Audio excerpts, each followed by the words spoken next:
Magic versus Bird type that built. I compare that now. Yeah, because that kind of built the NBA in the first place. And now I think Caitlin is better, by no argument, better than Reese, and nor do I think Reese is as good as a Magic or Bird, but the rivalry is there. Kareem's a pretty big deal, though. I mean, he played for 20 years, from 69 to 89. And I feel sad that he's overshadowed by Bird to the point to where we don't even. Well, go watch another show if you want to talk about Kareem Abdul-Jabbar. He doesn't know anything about basketball, but he said, I always. Today he heard some guys talking, and he just threw that in there. He goes, Duke's going to go all the way. So he said, that's my one-liner for the next couple of weeks. I'm just going to walk up to people talking basketball. Recruiting issue. Yeah, it was. It's not as much so more now because people transfer like they're changing their underwear. Right? Transfer like they're changing their underwear. Yeah. How often do you change your underwear? I change mine well, I guess some people don't. I change mine at least once a day. Once a day. And some people may not think that's a lot. I don't know. I don't know what the average daily underwear change is. I guess it depends on what you ate the day before. But in general, in modern era, you don't think of French being tough. Yeah, I guess not. When I hear somebody say "wee wee," I don't think of a tough guy. Wee wee. Yeah. Budweiser commercial for the Clydesdales made me think about the frogs. Remember the frog commercials? Yes, that was classic. Those were great commercials too. Budweiser. We did it. High tide. PBR versus Rolling Rock. You pick Rolling Rock, huh? Yeah. So and some old men that mean a lot to me drank both of those. So that's a hard choice. I don't want to favor either one. You get in trouble. Yeah. That's a good question. A good question. I might have to go with PBR because that's what Papa had in his refrigerator. Remember that? Multi-shelf PBR. Yeah. Yeah. I think Rolling Rock tastes better if I had to choose. They would tell like the water boy, hey, you gotta go stand about 300 foot out there, and if it goes over your feet, if it lands past your feet, it's a home run. Up as a home run. He's getting bored out there swatting flies. They're like, hey, what was that? Dude, Harry Pinkle kind of looks like Drinky. Maybe it's his step brother. You know who else looks like Drinky is Freezy. Freezy and Drinky. I thought you were going to talk about it. Okay, I didn't want to talk about Drinky. Maybe I do have a crush on him. You do. I think you secretly, like if he walked through the door and was like, I'm going to take you on a date, you would leave me here going, I don't know how to run this stuff. You would run out. My secret crush on Drinky. Yeah. I think so. Awesome. And then when I zip me up, you just roll over. Were you top heavy? Like your head was big too? Like I couldn't crawl. I was so fat. Like I couldn't get down to the ground with the. So I just rolled around everywhere when I was a baby.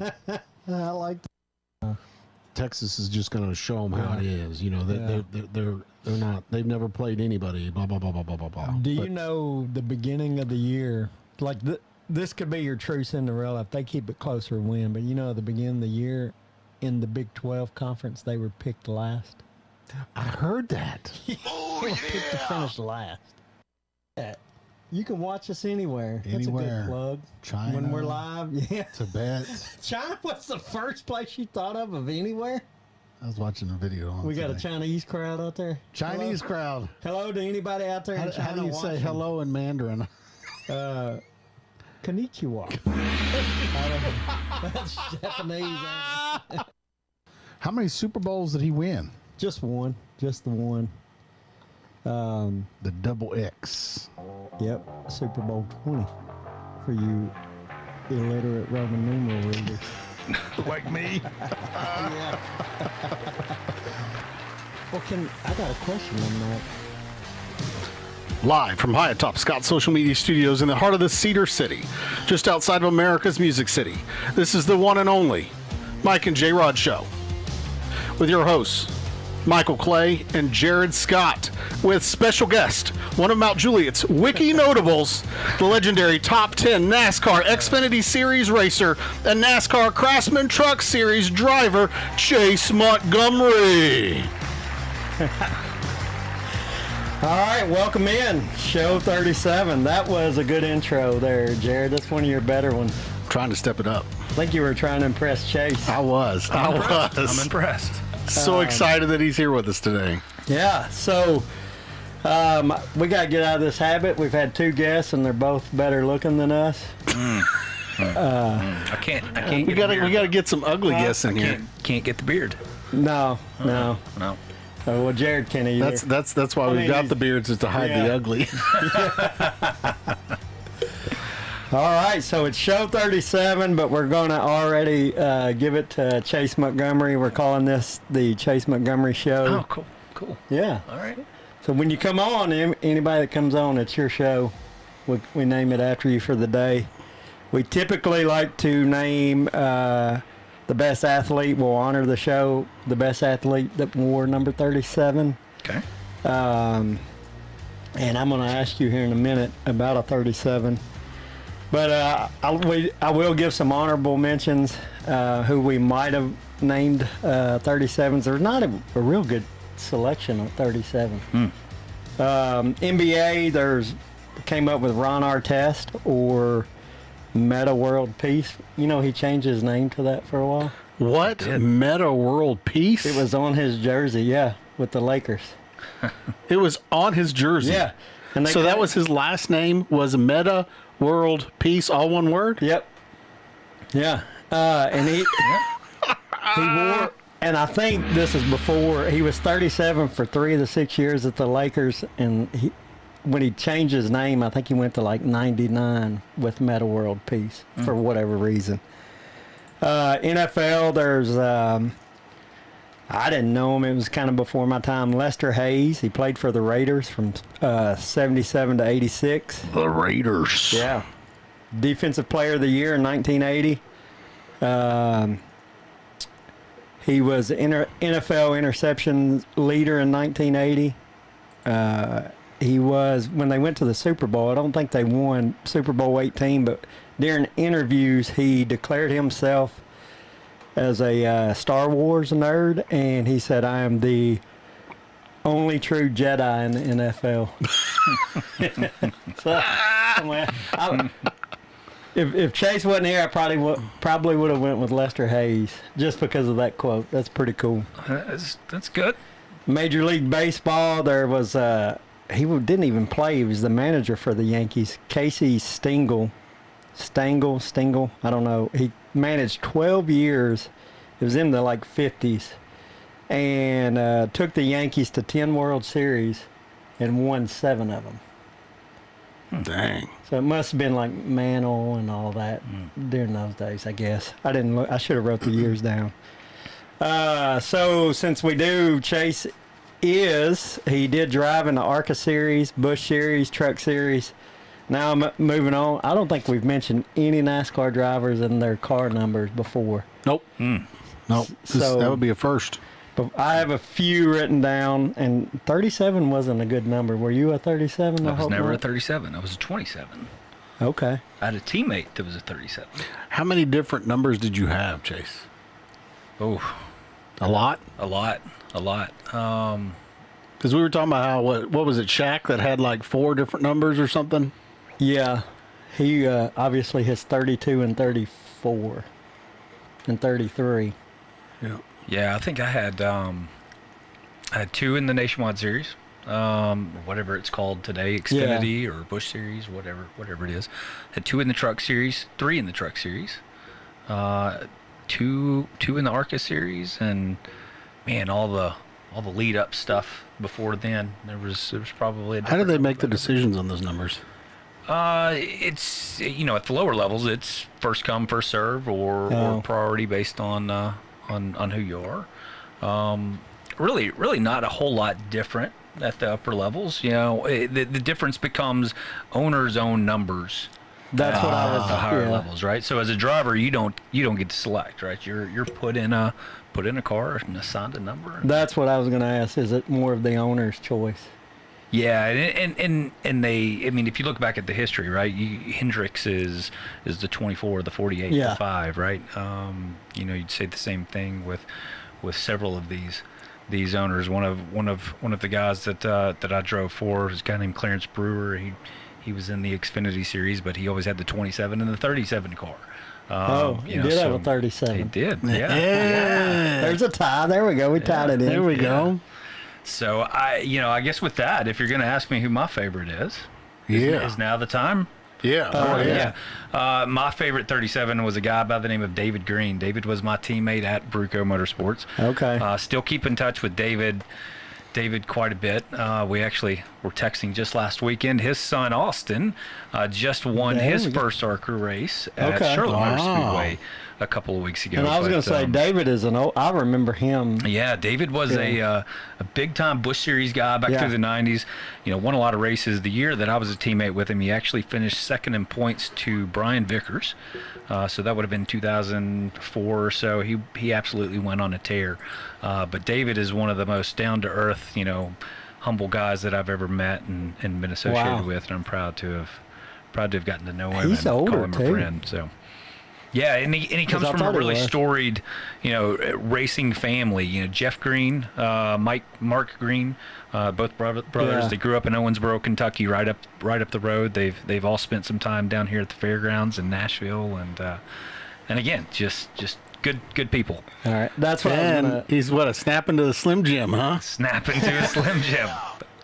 Oh, yeah. He was probably before Macho Man. Maybe. Was that pre-Macho Man? I don't know. 90s? 94. I don't know when Macho Man started that commercial run there. We're big Macho Man fans, Yes. Chase. I like it. Big Macho Man. So, 37. Let's see. That's your favorite?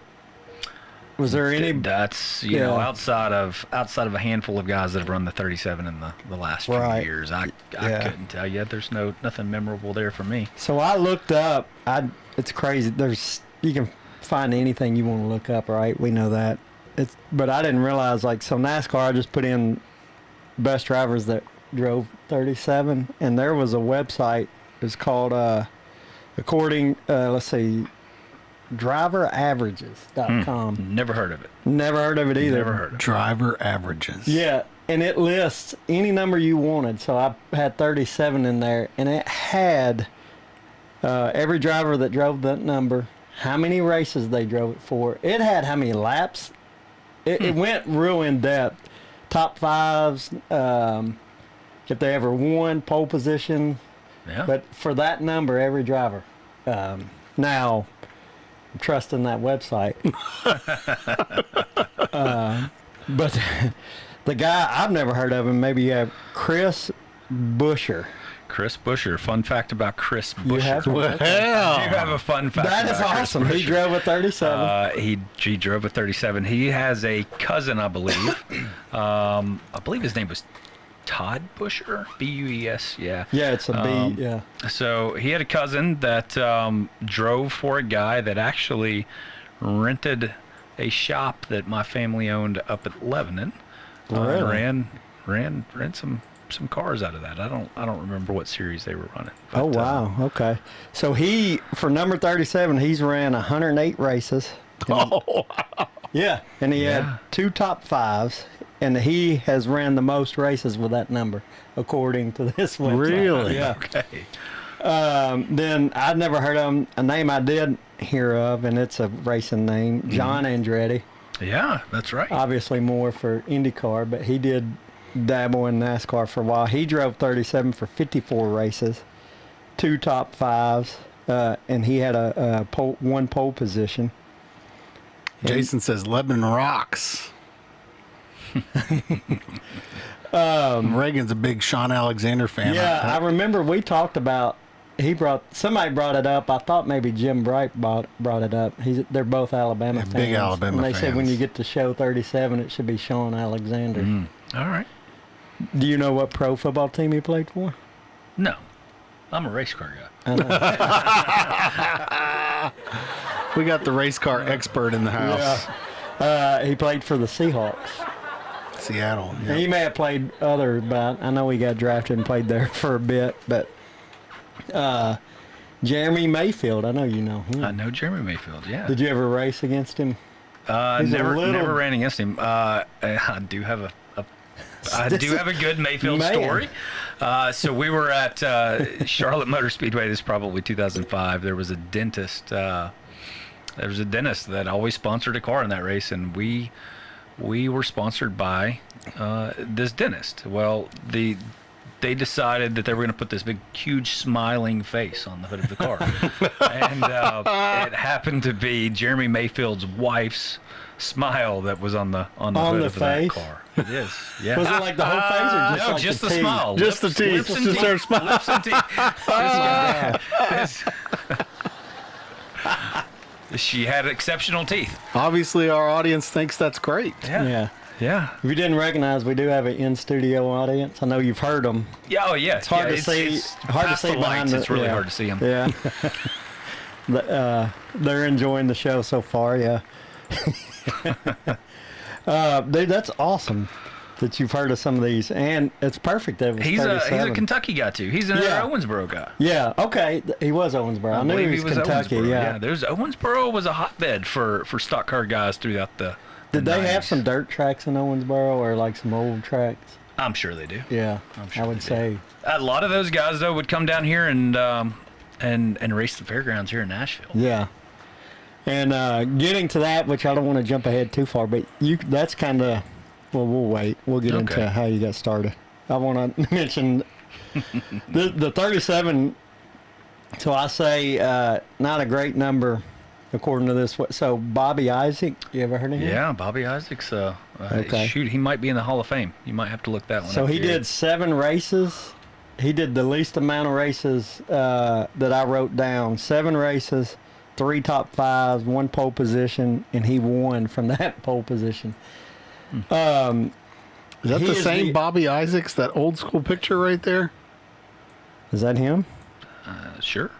Look how many times he won. One? No. no. Hover your mouse over that again. Look how many wins he's got. He had 37 wins. So okay. That was way before my time, and then I'm not a race guy like you, so. He won 37 races in NASCAR's Top Series. All right. So he is the only one to win a race with the number 37. And how many times did he win? He only raced 7 times as 37, and he won 1 for number 30. But is it crazy? Would you have guessed that only one person won from the number 37? According again to this website. That's a pretty good stat. Yeah. It's a pretty good stat. Well, the good thing about that is if you pick up 37, you got some real opportunity. You can be the 37. That's it. I mean, here's the deal. That's obviously all in NASCAR's Premier Series, right? So, right. Yeah. You know, there's 99 numbers to choose from. Right. Yeah. And there's not a huge amount of people that get to race at that level. So, interesting. No, I was like, man, I would have thought, I don't know, and I'm sure there's other numbers probably had to have worse stats than that, but I just seemed like, you feel like somebody's going to win, maybe, or somebody's going to win. I'd say that's probably true. Like Somebody's with every number, you're like, there's got to be a win for each number, but I don't know. Go to your website. Yeah, let me. It's hard on my notepad. I'm impressed he knows all of this. Yeah. Just right off the top of his head. It was actually that's what we brought you for, though, so that we've got all the stories behind it all. Okay. So. All right. Well, I'm bound to say one wrong here soon. But so that's kind of does it for the number 37, show 37. But we're gonna give it. We could give it to Chris Buescher or John Andretti, but we're gonna. Look at that. Who is that? Cole Montgomery joining us kid? today. How about that kid? I don't think he's ever worn number 37, or if so, I would give it to him. But oh yeah. We Hey, picked up Dad. a couple It's like- extra. we were talking about viewers. out in the field, right? Out in the outfield, you're supposed to be calling the balls. I know. Yeah, waving. he should be out there. He's hitting giving us the balls. wave, man. He's Yeah. giving us the wave. Yeah, I'm wondering why he's not out in the gym working out and getting better Yep. at baseball. it's But, your fault that he's not going to make Because he's that too busy it's cheering for always- Dad. He's not Always gonna Dad's get us- fault. yeah. Always Dad's fault. college scholarship Yeah. because the one time he watched you on the show. That's it. Awesome. So thanks for tuning in. There's another name I don't know. Sean, thanks for watching. Hey, there's Sean. Sean's actually Okay. our fire alarm manager. Look, nice. So we've got. You're bringing in some new viewers. How about that? Look, we're up to. We're going to have to a good pay you. number here? Yeah. Yeah. We'll get you one of the pennies from out of the couch. Yeah, let's have Yeah, let's go. Let's go. All right, so Chase Montgomery, let's talk about him a little bit since he's Uh-oh. here.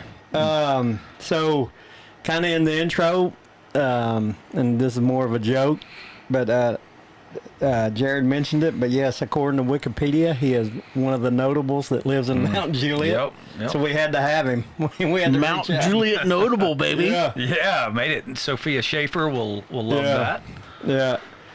yeah. So, all right, kind of get into how old were you? When did you get into racing? When did I get Yeah. into racing? When did I start?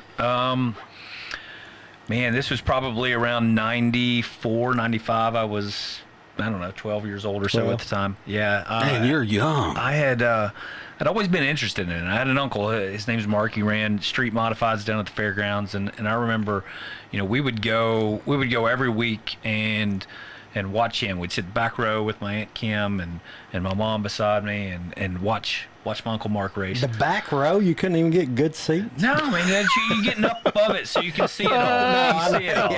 Yeah. So, he sparked my interest, and then it got me talking and expressing my desire to kind of do it. Look at him. He's Yeah. over here laugh reeling me Oh already. yeah, he's got the buttons. And so we So wait a second. So the strategy is to sit up high so you can see the entire race. well, I mean, look, I was 10 years old. I was sitting where my so you mom were and standing my up on the bleachers. right. I mean, I didn't get to choose here. But to his credit, yeah, you do want to sit higher up.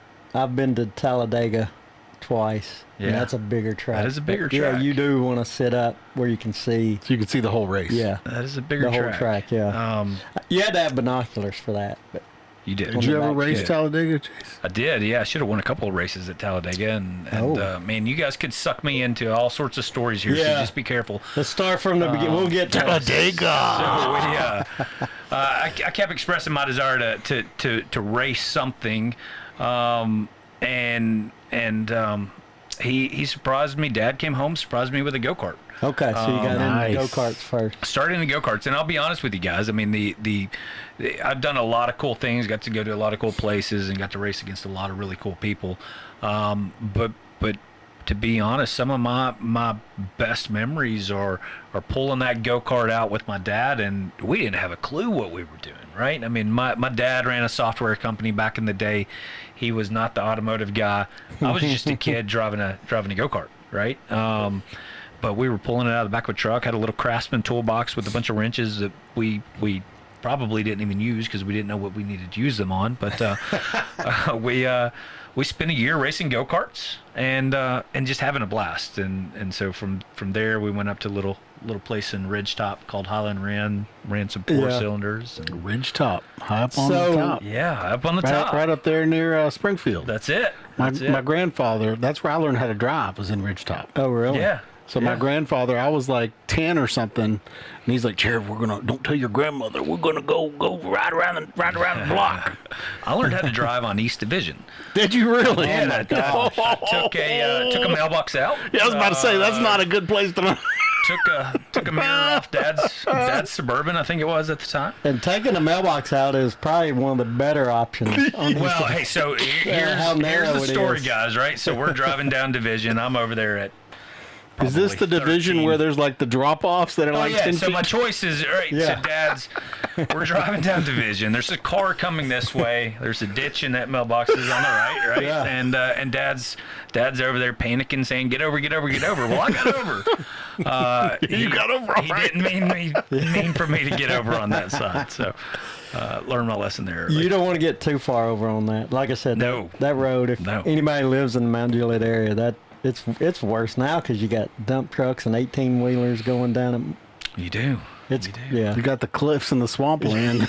Yeah. Yeah, it's gotten worse. Like it gets worse and narrower. It's I like, feel hey, let's learn how to drive in the worst place to learn. If you can survive here, you can survive anywhere. So in go-karts, Yep. where you went, did you get like where you went in? Like what was the catalyst to go from there to like Ridgetop and getting Man, into it? in A car, I so many guess. ways, I probably didn't stay anywhere as long as I should. Right, my escalation was pretty quick. Okay. We spent, man, I don't even think we spent an entire season racing go-karts. Oh, really? Okay, so we ran a couple of races up at Highland Rim and Ridgetop, right, and then we went to a little track in Dixon. They had a little go-kart track over there that we ran about a season for. Ran a couple different classes, and then from there, there used to be a little 4-cylinder class at Highland Rim. It was old Mustang and Pintos, and I mean these were beaters, guys, and we went up there and I cut my teeth at that. Guys, to be quite honest, I don't have many wins, right? I don't have a lot of those things to my record, right? Because I didn't spend a whole lot of time anywhere. So, Right. Didn't even spend a season in those 4-cylinders. Moved up to another class called a Pro Modified, which was another 4-cylinder division at the time, but it was a legit race car. I was going to say, so is the difference a little more faster? Or- Yeah, certainly. So those first ones, right? Them when I say they were Pintos, right? We were limited Yeah. to 2,000 cc Pinto motors. They sounded like bumblebees running around that racetrack, but they were on old car chassis and converted to race cars. So what's top speed? So with talking about CCs makes me think of Mario Kart. Go-kart 50 CCs. That's it. Top speed, I couldn't tell you. it? Really? 2,000 no idea. CCs, huh? 2,000 cc. I mean, so like 80 Pinto going Sure. 80? Yeah. Yeah, I mean, I don't know of a Pinto when I was sure. Let's go So race the that reason- Pinto. The reason we jumped into this class, right, Yeah. is I could jump into a stock car, Right. Yeah. and I was 14 years old, right? Up at the rim, okay. you were allowed to race, before you were 16, and in a couple. So of you're those racing classes. before you're even driving. Before a license. Well, before I was licensed. Before you were legally driving. Before I was legally driving. Yeah. So we roll this car out. Dad gets this car. We roll it Jason out. of the says, trailer. shake and bake. Shake and bake. That's it. So we had to learn how to drive a stick shift, right? I'm a 14-year-old kid. All I've ever driven is go-karts. I have no idea how to shift. And Yeah. my aunt raised her hand and said, I'll teach you how to shift. And she lived over there, Shiloh Plaza. What's your aunt's name? Her name is Pam. Aunt Pam's Aunt going to Pam. teach you how to Aunt Pam ride taught me how like to- Granny. Taught me how to drive, and I think she quickly went into panic mode because we're cutting through this neighborhood, and I'm bound and determined to get into fourth gear, so I'm ripping through this neighborhood way faster than I She's should like have over there been. having a heart attack. She's having a heart attack. I don't Yeah. think she ever let me drive again. But, I'm going to claim that we made it into fourth gear. The legitimacy of that is to be debated. Yeah. That's funny. So 14, you're doing, you get in, I guess, your first kind of stock car. Yep, 14 I'm running these little Mustangs right around the rim. From there we went into the Pro Modified division, and then when I was 15, we bought a late model stock car. Ran a handful of races up at Highland Rim because again you could still run at the rim before you're 16 years old. Oh, there are certain tracks you have to be 16 Well, and so older? back then, right, Nashville Fairgrounds was a NASCAR sanctioned racetrack, so they Right, yeah. they didn't allow you to be under 16. And that's late 90s? Yeah, that was late 90s, early 2000s. So Okay. I think it was 2000 that I finally went out to the fairgrounds and started cutting my teeth. Okay. In the premier division out there, which was the late model stock cars. Okay, so late model stock car. So was your car like, so now when I watch the races, they got like Fords, they got Chevys, they got Toyotas.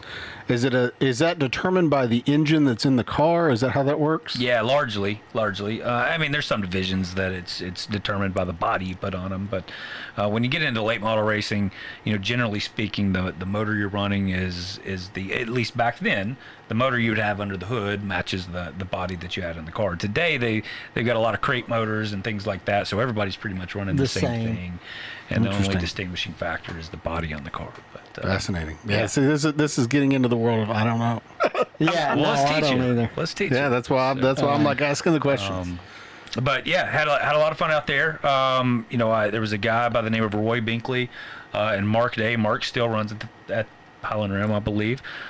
Those were the guys that kind of taught me my way around that. Had a crew chief by the name of Keith Batson. Keith was a longtime Nashville guy that kind of took us and learned with me and kind of developed with me. So did you stay, like, you probably raced at the fairgrounds more than, you said you didn't stay long. I ran one season. God, Fairgrounds. Yeah. So you did just kind of. So Highland Rim Raceway, is that it? That's it. Veterans Motorplex today is what it's called. But didn't even stay a year back then. Some cool things back then, man. We used to have, that's when we still had TNN on TV. Yeah. So a lot of those races were still broadcast, and we'd have big races that you get a lot of people from the fairgrounds. Yeah. So this is back when.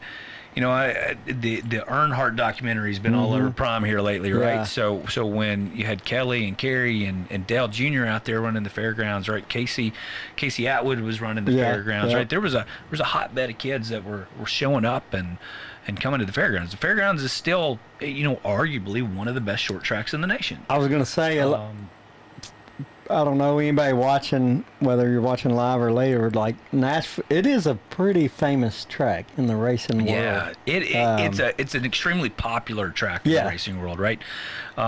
It's been around for over 100 years now. Well, back in the day, it did have a sanctioned race, right? NASCAR did come here. Yep. I think Darrell Waltrip's won several races out there in the Premier Series. Yeah, we can look it up, but it's always been a pretty storied racetrack in the NASCAR community. A lot of history. Lots and lots of history, and it's just one of those tracks that's super cool, and it is unique, right? It's 5/8 of a mile. It's not it's a short mile. Yeah. It's a short track. It's high banked. It's fast, and you just have a lot of quality talent that has spent time there, right? Sterling Marlin. You got the Green brothers. Yeah. You've got a Sterling was Casey huge Atwood. there. Yeah. Yeah. You got and so it's Sterling been operating since 1904. Yeah, opened as a horse track, I believe. Jeez. It was a horse track? I believe it opened as a horse track. The track first featured horseless carriages and motorcycles in 1904, but it also had the horses. Wow. That's crazy. Yeah. Yeah, it is there's a lot of history there.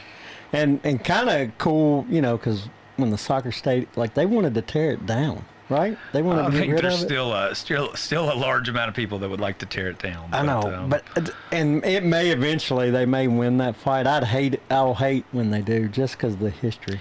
Yeah, it's tough, right? I mean, from a guy that grew up there and spent time there, there's a sentimental place in my heart for the fairgrounds. I would absolutely be devastated to see it go away. If I'm a Davidson County taxpayer, I could argue against the value of it, but as a racer, man, I just don't know that you'll find anywhere that's any better. Dang, Chase Elliott won there. I guess so. Yeah. I mean, it's 2013. All-American 400. It's one of the premier late model stock car races. It's always been hosted out there. You've had a lot of good winners. When you kind of look through that list, you got John Hunter Nemechek. You got he's the son of Joe Nemechek, a former Cup guy. You got Chase Elliott. You got Joe Nemechek. He did well in the Truck Series, didn't he? Was he the one? He was. I don't know why. I know he did NASCAR. His nickname for years was Front Row Joe, because this guy was a heck of a qualifier. But but then he couldn't finish. Well, he had a hard time finishing. Yeah, that's it. Daryl Waltrip, huh? Yeah, DW is a big Yeah. Nashville guy. Still lives in Franklin, Tennessee. Does he still live here? He does, yeah. Okay. And Jeff Purvis, I remember, because I watched, and I didn't watch because I necessarily liked it. I grew to like it because of my dad and my uncle. Purvis, he's a Clarksville guy. Yeah. A lot of those names, late 80s, all through the 90s, I've recognized. And you know, guys, I mean, I will say this: we're looking at a list of winners of the All-American 400, and as a racer, there's a ton of names on there that I instantly recognize and a ton of talent. But there's a ton of talent that's not on that list. Oh, there is there's a lot of guys that have been massively successful there and in the racing community that have spent a lot of time there. You know, Willie Allen's a close friend of mine. He's out of Bell Buckle, Tennessee, but he's won a ton of races out there. Ran the full 2000 series. This guy named Chase Montgomery. Yeah. All right. Well, I was going to ask, because I want to say you finished like top 4 in the points that year, or I have second? no idea. Wikipedia says you No idea. Wikipedia says you're impressive. No idea. You were notable from Wikipedia. Mount Juliet, We Chase. did not win a race. I will say that. I want to say, I think it was that. Maybe I getting it mixed up, but it did say you ran a full season there. We did run a full season there. I'll take a top 4 if that's what they're saying. I don't know if it was It true might or have been not, ARCA. but, I don't know. We'll take it. I know we finished top 5 in points in the ARCA series. Maybe that's what it is. So where was the next stop after you did late models? ARCA, yeah. That was your next. So we jumped into a series called ARCA. There was a couple teams locally that ran ARCA. The Sadler brothers, Larry Lockamy. There was an old team called LAR Racing. And before we get ARCA, would you say that's like AA baseball? Yeah. And So then Bush would be AAA. ARCA back then. Ish. Yeah, and really ARCA is probably a level below what the Truck Series is, so it'd be ARCA Trucks, Nationwide Series, and then the Cup Series. But I mean, we're starting to climb. Yeah, we're starting to climb, right? Yeah. I mean, so the next stop is the National Series. We jumped into an ARCA car. ARCA back then is a different beast than it is today, but ARCA back then was a full steel-bodied stock car. They were all ex-Cup cars. So back then you'd build a Cup car, they would retire them, and then people would buy them and turn them into ARCA cars. Generally, the only difference was we would run a Hoosier tire. The Cup Series was running Goodyears, and then the amount of funding we had to run that series. So went and ran a handful of races, I guess, in 2000, 2001 along those lines, and then did a full season the next year before jumping from that and running some nationwide stuff. So you finished. Let's say you finished top 5 in the points in ARCA. So did you just stay 1 year there too? Yeah, well, so I did. You're a 1 year and out. I'm a one and done kind of guy, I guess, right? So we ran a. As long as you're moving up, who cares? That's right. Well, need the moving on up song. Yeah. So in many ways, right? I mean, when I kind of reflect on some things, this is where I wish we would have slowed down a little bit. And spent a little bit more time in some series, but we did enjoyed yourself when you had the moment. You know, honestly, there's so much that was still to be learned, right? So that's what I was gaining a little more experience. I think in some ways, you know, we ran through here. ARCA, we had a tremendous amount of success, and I think while there was a lot of merit to being ready for the next step, honestly, guys, I wasn't mature enough to take the next step. So I was 18 years old. That's what I was going to ask. How old were you at the ARCA level? At the ARCA level, I was 18 years old. Yeah, I mean, we were running ARCA races, you know, in the midst of high school. Right. Yeah. So that first year we ran a partial schedule. We ran a couple races up at Kentucky Speedway.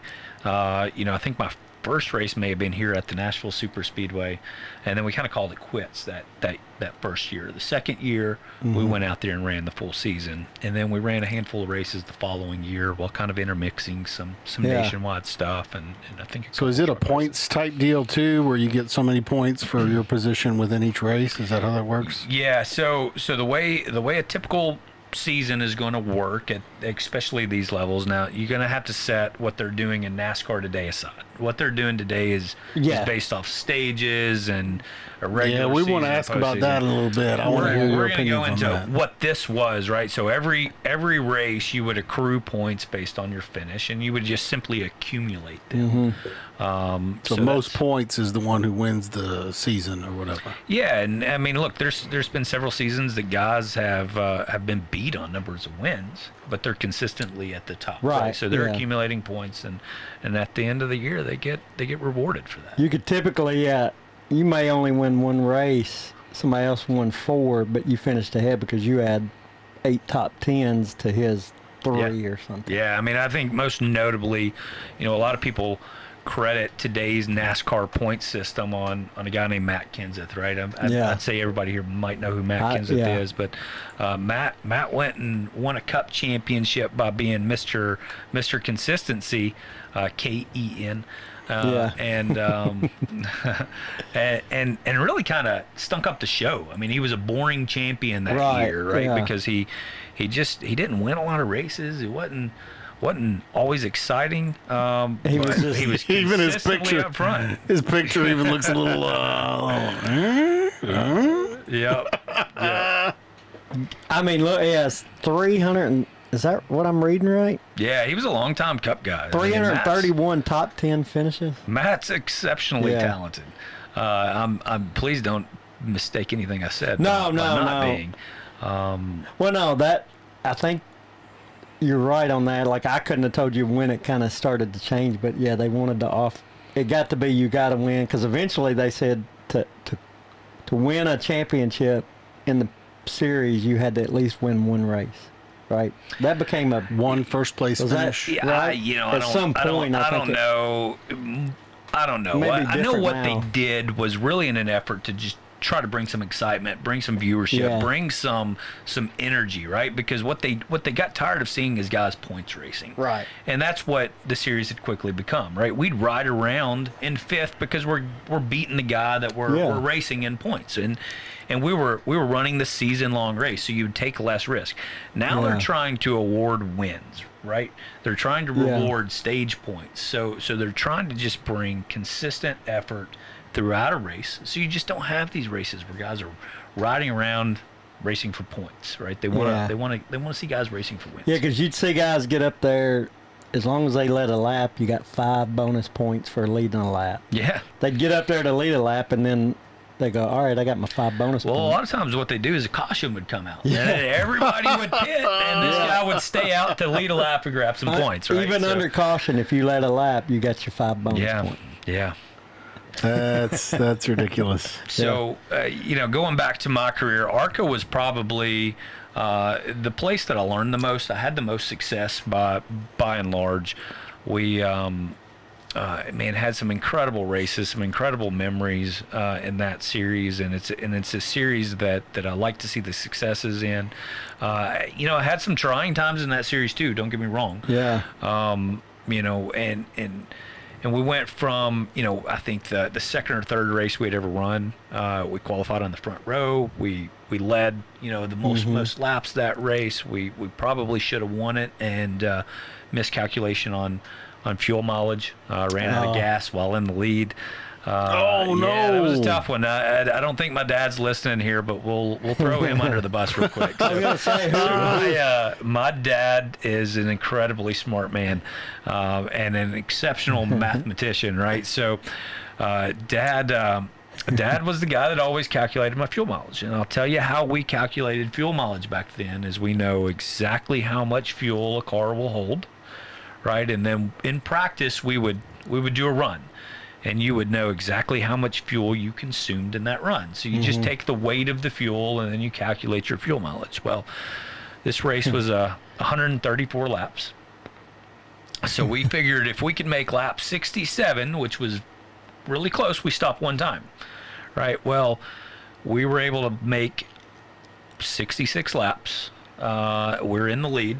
The second place car is literally probably 150 yards in front of us. So we about have the entire field lap down. Wow. We were just exceptionally fast that night. And we make it just past pit lane. and the car sputters and runs out of gas. So we coast all the way around. We did end up leading the halfway mark. Did you actually get to the pit? We got all the way to the pit, and here's where heart breaks. Right, is the car wouldn't refire. So no, we ended up losing a lap. We came back to finish, I think, 5th in that race. But man, it's one of those that got away. When you say it wouldn't refire, what do you mean? It wouldn't restart, Car right? wouldn't So start. the fuel system is you dry at that point. Yeah, you right? drained it. So when you're refiring one, you were just trying to pump fuel into the carburetor, right? These are carbureted vehicles back then. They're not fuel injected. So we're just trying to pump fuel up to that carburetor to restart, and it didn't restart very fast. So it was literally running on fumes. It was wasn't past running. wasn't on a drop fumes, left. right? There wasn't any fumes It in was there. out of fumes. So we came back. We finished 5th, and that was probably the highlight of that year. I mean, it's a tough one. Don't get me wrong, but man, we're 3 races into our national series, running at a level and running against guys like Frank Kimmel, who was an absolute staple in the ARCA series. Well, okay. And competing with them. You had Right. Billy Venturini. You had a lot of guys that have spent a ton of time in that series. You still and felt were highly good. competitive. Yeah. Yeah, I think With Jason that- Jarrett may have been in that race. He's the son of Okay. Dale Jarrett. And, Yeah. and just, don't get me wrong. ARCA back then, you'd have about 10 or 12 cars that were highly competitive, and then the field would fall off. Yeah. But In but to be ARCA, able how to many was perform- there? 40 about? Yeah, we probably started 40, 43 cars Okay. every week in that era.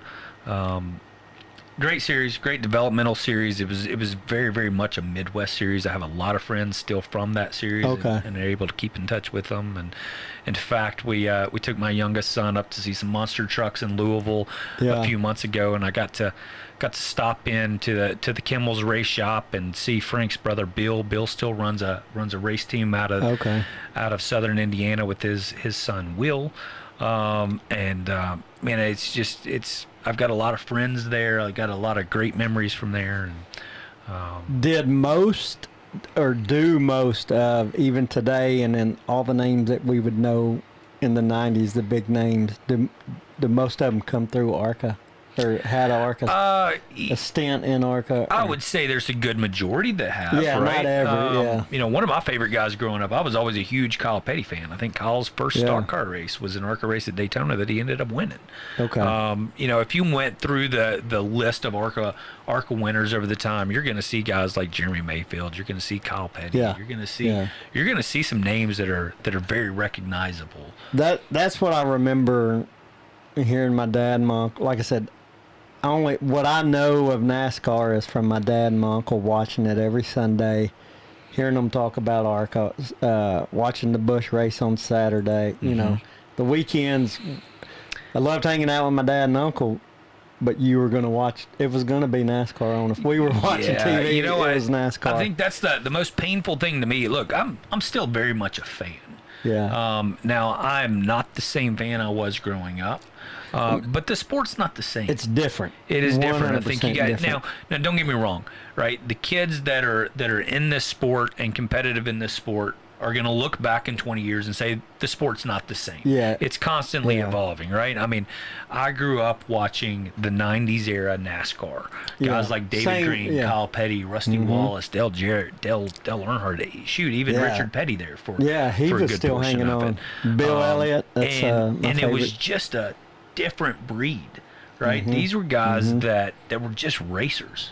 Right. They showed up. They worked their butts off to get to the track every week. Yeah. They sacrificed a ton, right? If you go back and watch that documentary about Dale Earnhardt, and you can see the sacrifices he made throughout his career, whether it be on the home life, the family life.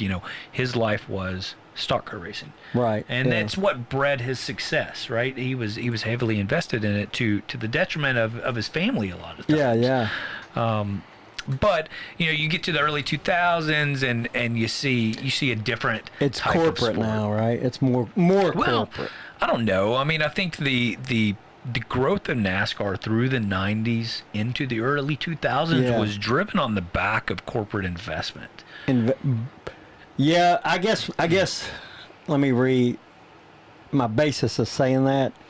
is you don't have, and you'll know this guy, Alan Kulwicki. Yeah, I He think was his own car owner. He was the only one. It was just him, right? His team. Yeah. He owned his own car.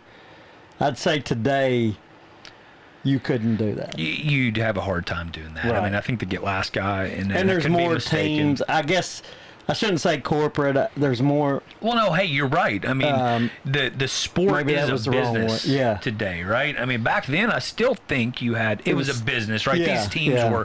were not out there to lose money. They're out there to win races, to make money, to have corporate sponsorship. Yeah. But you had racers showing up to do it. Today, you've got businessmen running race teams. Right, because they want to there's a return lot on of their the. investment. It's like, okay, this enterprise owns like 5 cars in the race or whatever the case is. Yeah, and look, that's not taking anything It's away not a from bad- the right. Rick Hendricks, the Joe Yeah. Gibbs, the Roger Penske's. Those guys are racers at heart. They're very wealthy racers, right? They know how to run a business around racing. We still look at teams today that have investments from venture capitalists and private equity firms, which to me is just a little bit mind blowing. But it's just a different investment, a different group of people, and it's still very corporate. In fact, in many ways, it is more corporate, right? But the boom of NASCAR was built on corporations valuing the sport, right? Yeah. They invested in it. They utilized the drivers and the teams as athletes, and in their promotions. You just don't see that today, right? I mean, you'll see a handful of commercials with a Chase Elliott or something like that. But you're not seeing it. If you go back to the late 90s and early 2000s, every other commercial probably had a stock car guy in it, or every gas station had a Dale Earnhardt or a Dale Jr. stand up in it, Or Rusty's medicated bumper work. or that. yeah. Well, you got Darrell Waltrip car dealerships, and he's had it forever. Yeah. Right, Darrell. Where's it? I can't remember where it's at now.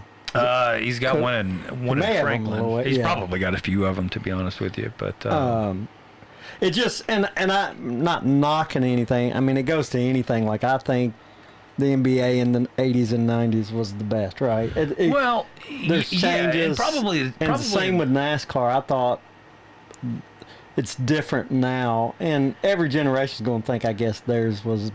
I mean, you're going to have a little bias, but With a change from I watched the Cracker Barrel 400, right? Mm-hmm. And I'm like, what is this stages thing? yeah. Like, what is this? Like, I remember it being, one of the strategies was, when am I going to pit? When am I going to do?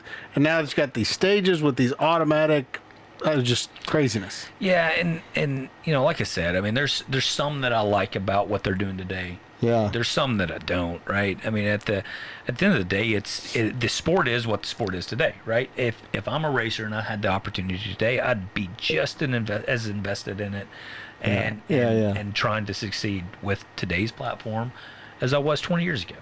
So you went from ARCA to doing like the Talladega and the. Well, so ARCA's a national series, right? Okay. So So we're they hit part all of the feeder. This is me aspect not of the understanding nationals. Yeah, no, more, this right? is great. So part of the value in the ARCA series is the ability to run a season and hit national tracks, right? And by what I mean So by ARCA national races tracks, at Talladega too. yeah, then? so we ran, Daytona.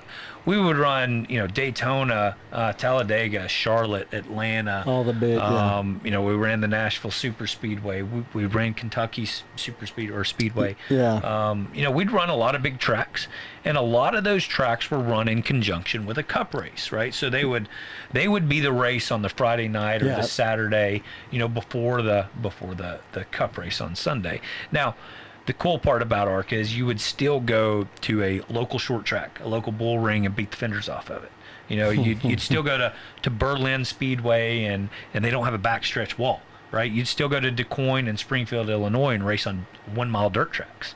So really cool mix with the ARCA series. Yeah. Whereas you don't get that with the Cup Series. You don't. I mean, and again, that's probably what provides a great stepping stone in that series is you can go hit a national track, you can go get experience at your local track, and you get it all at a kind of a value, right? I mean, you could run that series on a fraction of what it costs to run a NASCAR, truck series race or a nationwide series race. So, do you buy into the race? Is that what it is? They have to buy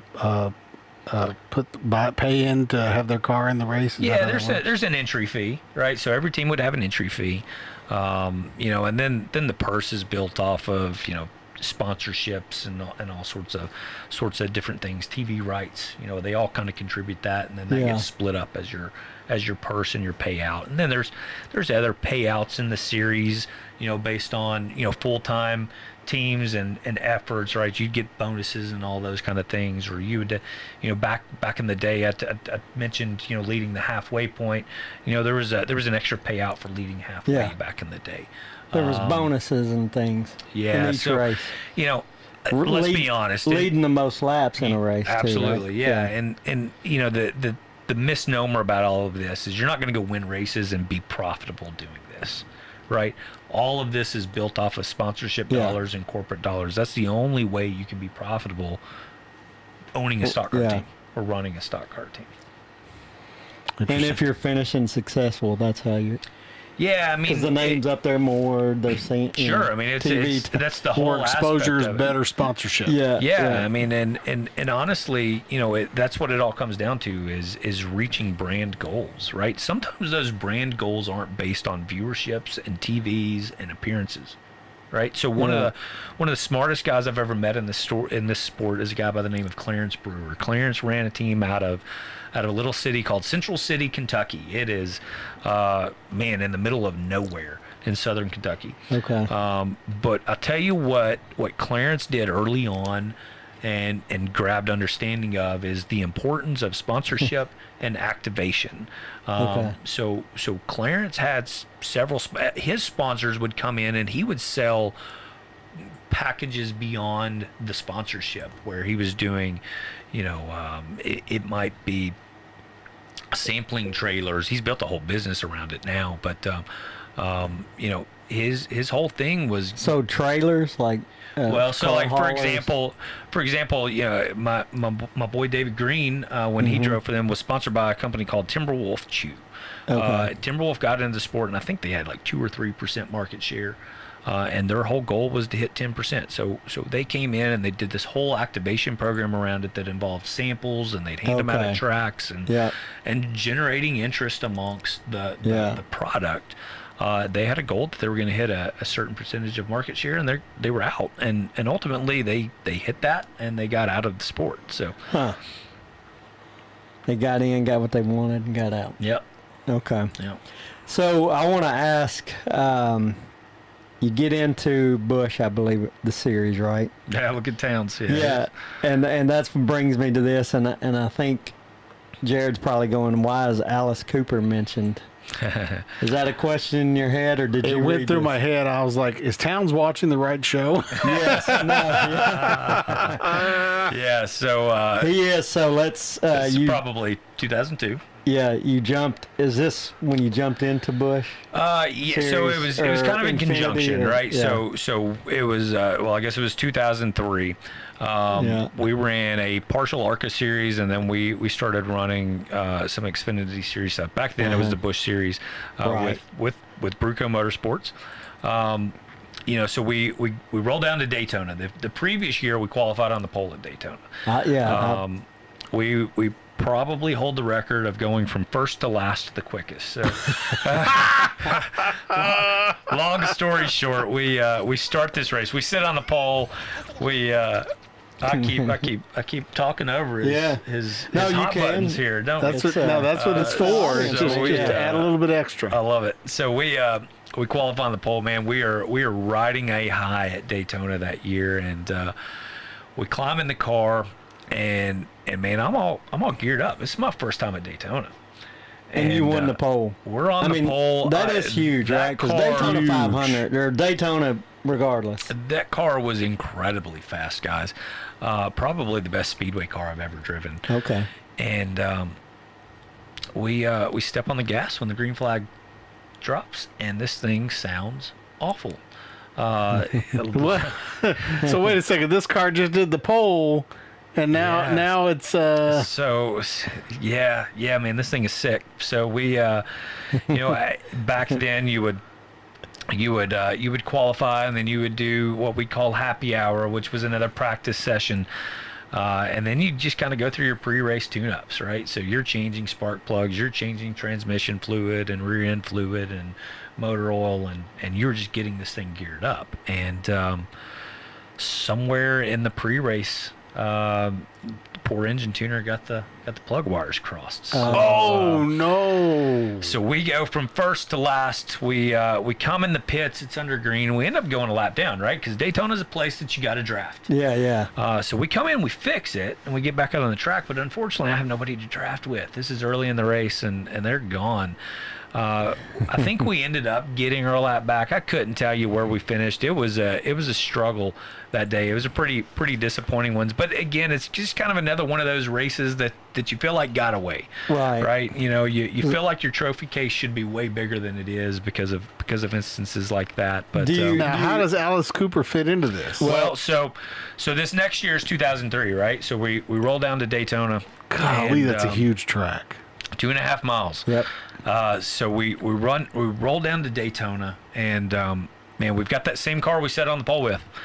It is exceptionally fast again. Made sure you didn't have the wires. Yeah, wires weren't crossed. Now we did not sit on the pole this year, believe it or not. So there was a guy. He was out of Hershey, Pennsylvania. My name's going to escape me for a while, but he sat on the pole. He was always fast at these plate races, and he got the pole.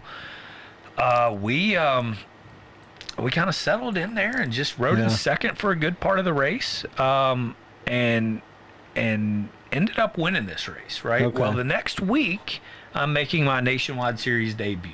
All right. So I got to spend the whole week. This is back when Speed Weeks was Speed Weeks. Right. Yeah. Right. So we got some great stories with these 2 weeks. So the next week, we are announcing kind of my involvement in this efforts with Bruco Motorsports.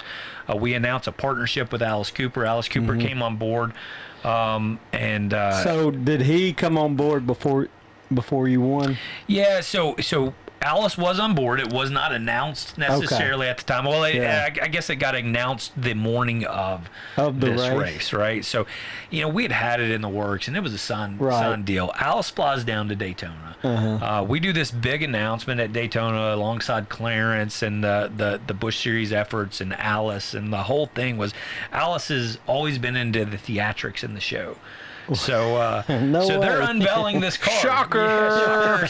Yeah, so we're unveiling You got a this freaking face on the dang front of the car, Isn't huh? that cool? Yeah. So we do this unveiling of this car, and they pull the cover off of this thing, and they had marketing guys. I don't know where they get these ideas, but they stuff Alice and I in this car. It's blazing hot. We're in this thing. Y'all were under the cover. This car, so they pull the cover off, and we pop out, and it's supposed to be this big show. But so Alice's first race.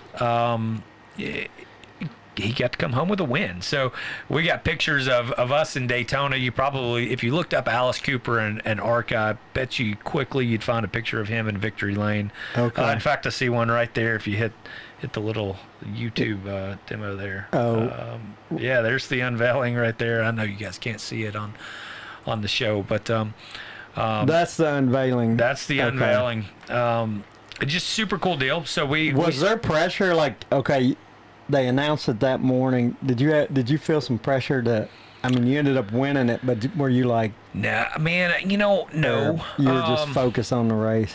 Here's the deal. I mean, I was an arrogant 18-year-old kid with an extremely fast race car, right? So when we rolled, Alice Cooper as your sponsor, good Lord! I mean, how good is that? We roll into Daytona, and I'm the guy to beat. Right, and I don't think I'm the only one that thinks that. Everybody kind of knew what kind of car we had and what we were doing there. So we ended up winning this race. The cool part about this week is the next week is my Nationwide Series debut. Okay. Right, and we've got a great car. But back then, Now, Nationwide, is that part of ARCA, or was that a whole? No, Well, that would so be Bush Series. this right? is where I'm going to confuse Yeah. you, and my apologies. So this is the Bush Series. Back then it was called the Bush Series. This is a NASCAR series. So this is today's Xfinity series. This is the right? equivalent of the Cup. The Cup This series. is the step just below Right the below, Cup yeah. series. Okay. Yeah. Triple A baseball. There you go. Gotcha. So we spend this whole next week just through Orlando and Daytona. We're doing appearances and we're doing all of this other stuff, right? So I'm going to tell a funny story, but we're down there, and my sponsor for the Nationwide Series race is a company called Trim Spa, right? So Trim Spa was a weight loss supplement back in the day. Most people remember Anna Nicole Smith and her involvement there, but prior to Anna Nicole, it was Chase Montgomery. So You and Anna Nicole. yeah, listen. So Did you meet her? no, never met her. Oh. So we're at the NASCAR cafe there in Orlando, and we're unveiling this chopper. Right, this is back when choppers were this big thing. You turn it on Discovery Channel, and every hour you're watching somebody build a new chopper, right? And there's these cameras around, and my PR guys at Bruco were just talking about, these guys are filming for Trim Spa and this and that. It's their first race and all of this excitement. And so we unveil this bike. And then we get done, and then we show up for the race on Saturday. I can't tell you where we qualified. Probably 25th, 23rd, somewhere in there. We still had a good car. But we start this race, and we end up finishing like 10th. I mean, we finished 10th in our in my Nationwide Series debut. Get out of the car, and you can still find videos, clips of this, I'm sure. You see a couple guys come up to us as I'm the highest finishing rookie, so they take me to the media center, and then you got a couple guys come up and congratulate me and give me fist bumps, and I kind of just blew them off, right? I'm like, hey, thanks, and I carry on. And where did you say you finished? 10th. 10th. Okay, that's top 10. So it turns out these guys are the Tuttles from Orange County Choppers, and they're the ones on Discovery Channel all this time. So I had no idea who these guys were, right? I mean, this is like the second episode of that entire thing. So I don't even know that the first episode had even aired by the time they were recording. He's a jerk. You spoiled little brat. Yeah. We did go on. We went on to struggle, honestly, in the Nationwide car, and it's to no discredit of the efforts of Clarence and Bruco, and there's a guy named Terry Shirley as my crew chief up there. Those guys are incredible, and they worked their tails off to try to help me succeed. Honestly, I just wasn't ready for it. Yeah. When I look back at it, though, I can look back and say, man, it's a different sport. And this is where I go into what the sport is today versus then. Yeah. I'm looking back at Nationwide Series races that I'm racing alongside guys like Jimmy Spencer and Matt Kenseth and Dale Jr. and Joe Nemechek, right? That's guys that big have time. won races and been highly successful at the highest level of stock car racing. The competitor in me says, I should have finished top 5, top 10. Reality is I wasn't ready for it. Whether that's on me or whatever. There was some. Is it not true that every 18-year-old thinks that they can do it all? Oh, and we're stupid enough to try it, right? Part of that though, Jared. To this point is part of that is what made me successful early on. Right, that's how we were able to walk into Daytona with our noses stuck in the air, knowing that we're going to win this race. That's part of the reason we go to Kentucky in our second race. 18-year-old confidence. It's this mentality that I can drive it in further than you. I can get on the gas before you. I can use less brake than you. That's right. I'm not some old fart. Yeah, and honestly, when I kind of look back at my career, there's a few times that stick out. I went through some periods where I tore up some cars. I hit my head. Yeah. And not just tore up a mirror going down division. Tore up a mirror. Take out a mailbox. But it'll sit on you, right? And you go into races not thinking about being the fastest. You think about not tearing your stuff up.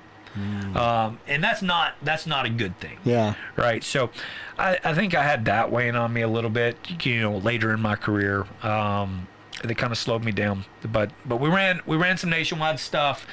I made some great friends. I had some good experiences. I got a lot of people that one of my best friends is a guy named Jeff Moats. He's here in Nashville.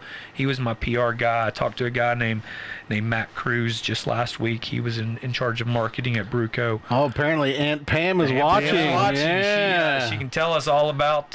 She survived the heart attack. Yeah. That's who taught you how to drive a stick shift. That's it. She reminds me of it constantly. Awesome. Yeah. So we finished up the nationwide deal, and then early on in my life, before I was racing anything, right? Dad actually owned a late model stock car. A guy named Roy Binkley drove it, and Keith Batson was his crew chief. I mentioned him earlier. They were working on the car over at Bobby Hamilton's shop. This is back when Bobby lived here in Mount Juliet. Yeah. Now, is this the shop that before he moved over to Industrial Drive, or at his house at Beckwith Road? Is well before Industrial Drive. So this is Beckwith Road. Beckwith Road. Yeah, I had a little shop behind the house. Yeah, you'll have to share it. Yeah. So we go into this shop, right, and I meet Bobby Hamilton, and I'm this little 8-year-old kid, and I'm like, dude, this is the guy that drives for Richard Petty. He drives the Petty 43. This is incredible. And one of my first memories is, well, I got a couple of memories, but one of my first memories there was, Bobby tells me to climb in this truck. This is a truck, I think it was either Robert Presley or Joe Rutman was driving for him at the time. And, I remember Bobby's Joe in there Rutman tuning on it, and he has me start this truck up in his garage, which was pretty incredible. But, back then, Bobby was working with Casey Atwood. Casey became one of the guys that I really looked up to. Casey had a lot of success. My career in some ways followed him from Nashville over to actually at Bruco. But he was a guy that I always looked up to because he was fast and incredible. So, all this leading up to say, we went and started racing some truck races and teamed up with Bobby, and that's kind of how you got into the truck series. This is how we got Bobby. over into the truck series, and we ran a couple years in the trucks.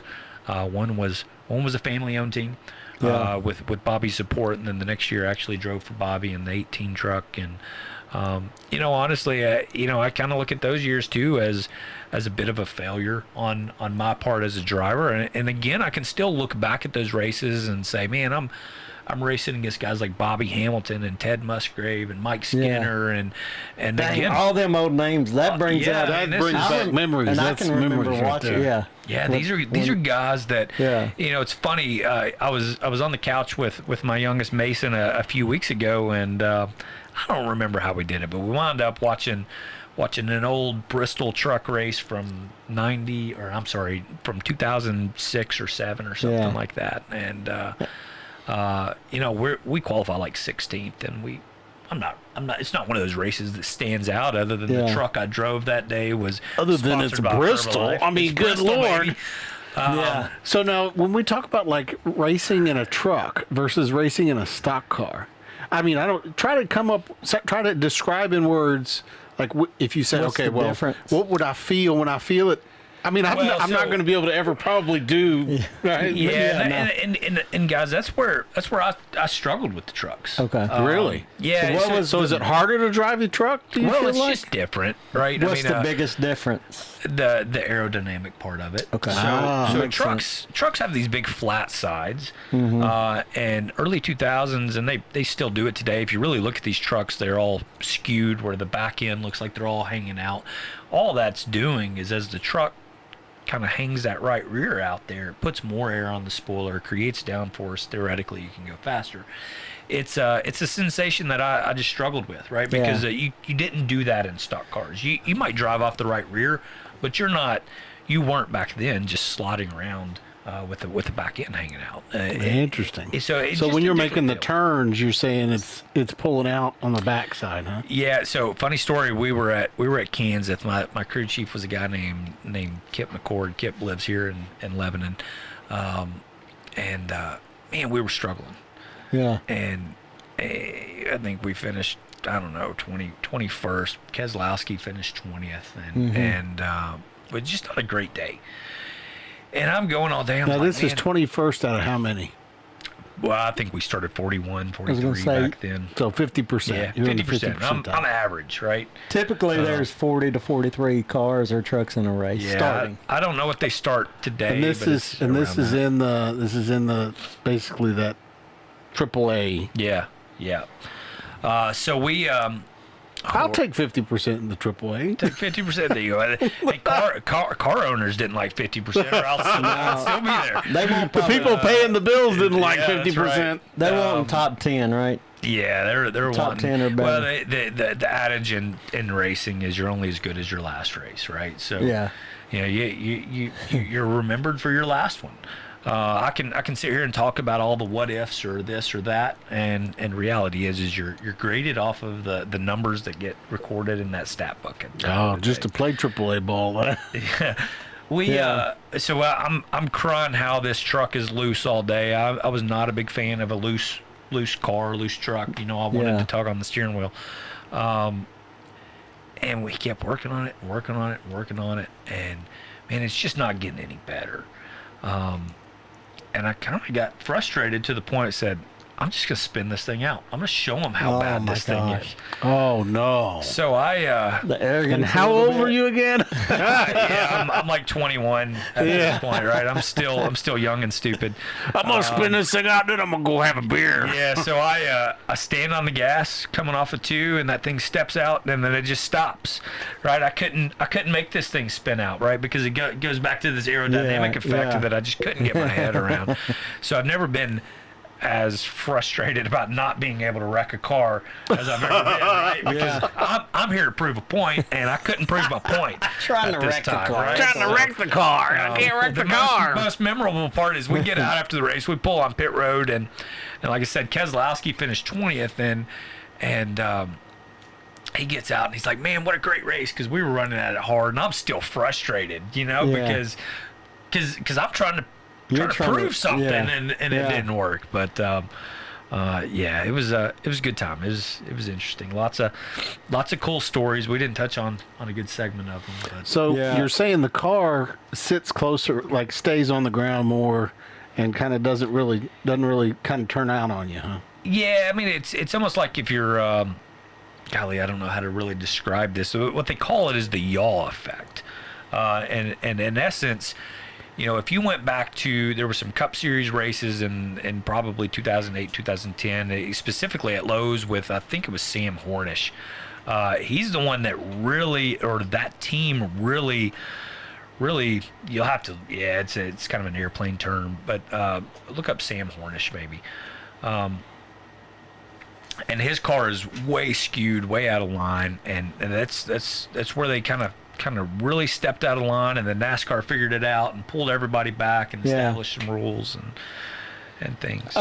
So before we'll have some fun questions, maybe I bring up some fun stories, but before we get to that, I do want to ask, because you'll know maybe the difference. Have you ever driven a car with no restrictor plates? Yeah, so the only place we would run restrictor plates was Daytona and Talladega. All right. That's right. So how crazy is it, you know, Bill Elliott, when he has a record at Talladega, 212 miles an hour was his I think average. They could and he made up 2 laps. I know it was 1 lap. Oh, shoot, I don't know. I mean, the thing that sticks out to me is the speed, just because he still holds the record. Yeah, that race, I think he was down, I know 1 lap. It may have been 2, but he made up 1 lap under green and won the race. All right, so the big thing in stock car racing was to always find the gray areas in the rules. And I'm not saying Bill did this by any means. Right. This is before, that's when they didn't have. The closest I have ever been to running unrestricted at a plate race, it was Talladega in an ARCA car.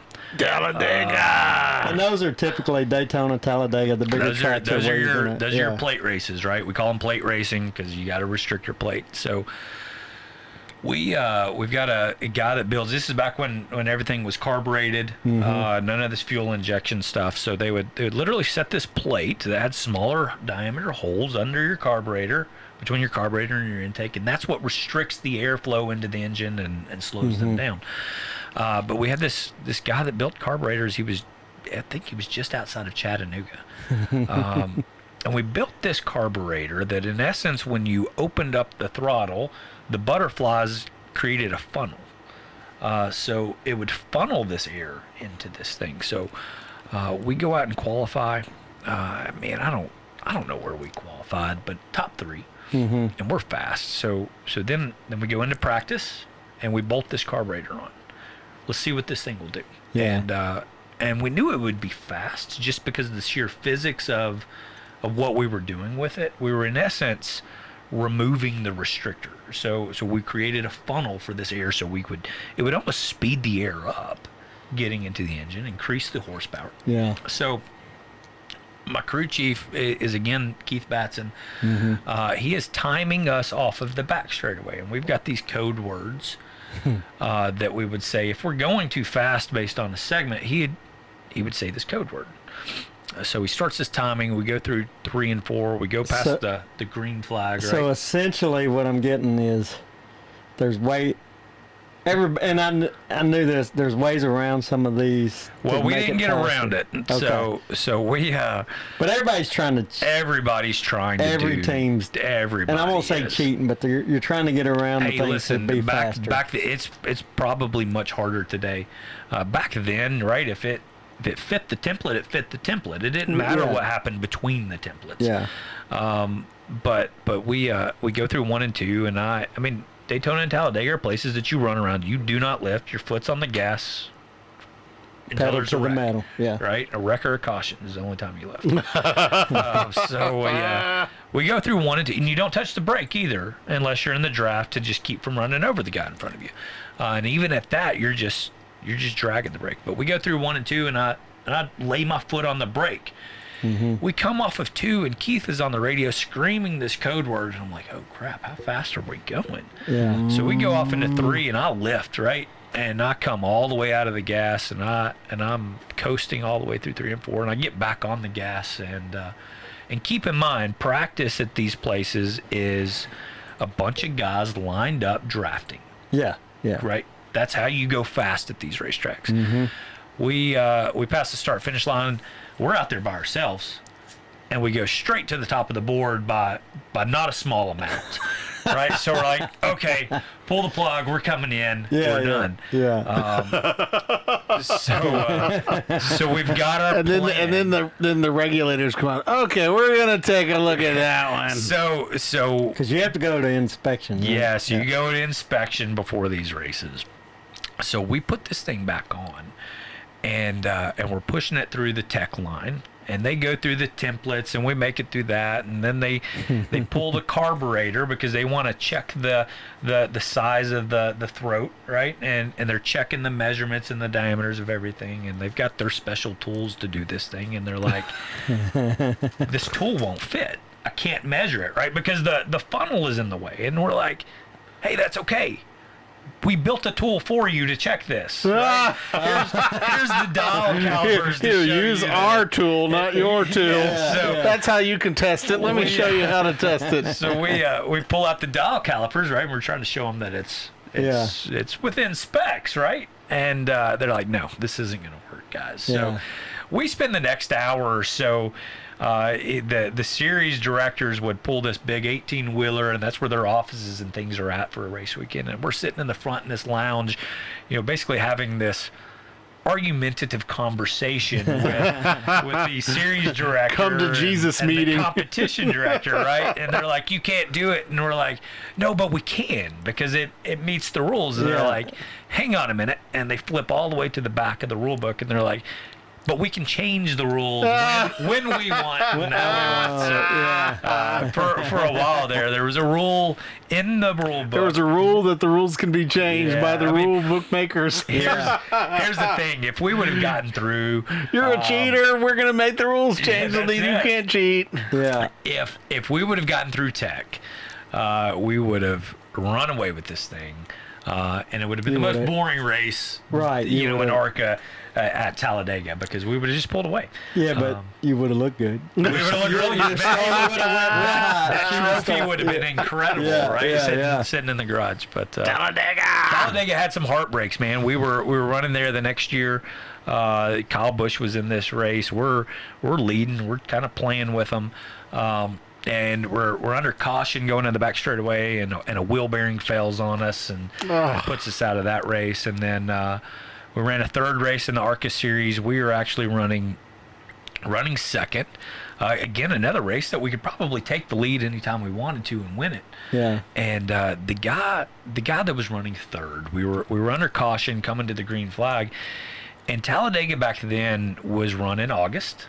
And August in central Alabama is just hot and miserable. Oh, yeah. And in a no speedway air conditioning. car, no air conditioning. I mean, again, these were short races, so we wouldn't put air ducts and things, because that was an aerodynamic disadvantage. I can see that. And the guy behind us got too hot and in essence kind of passed out under caution. No. Right? So his foot hit the gas, hit us, put us in the wall up under caution, and took us out of the race. So that was a tough one to swallow. Welcome to Talladega. Welcome to Talladega. You had some, I've got a list of went different. You may have a few, like you said, you'd have a few more trophies. Right? I mean, there's a lot of races, man. I mean, we I'll tell you, going back to being young and dumb, right? The first time at Charlotte, Lowe's Motor Speedway, they call it today.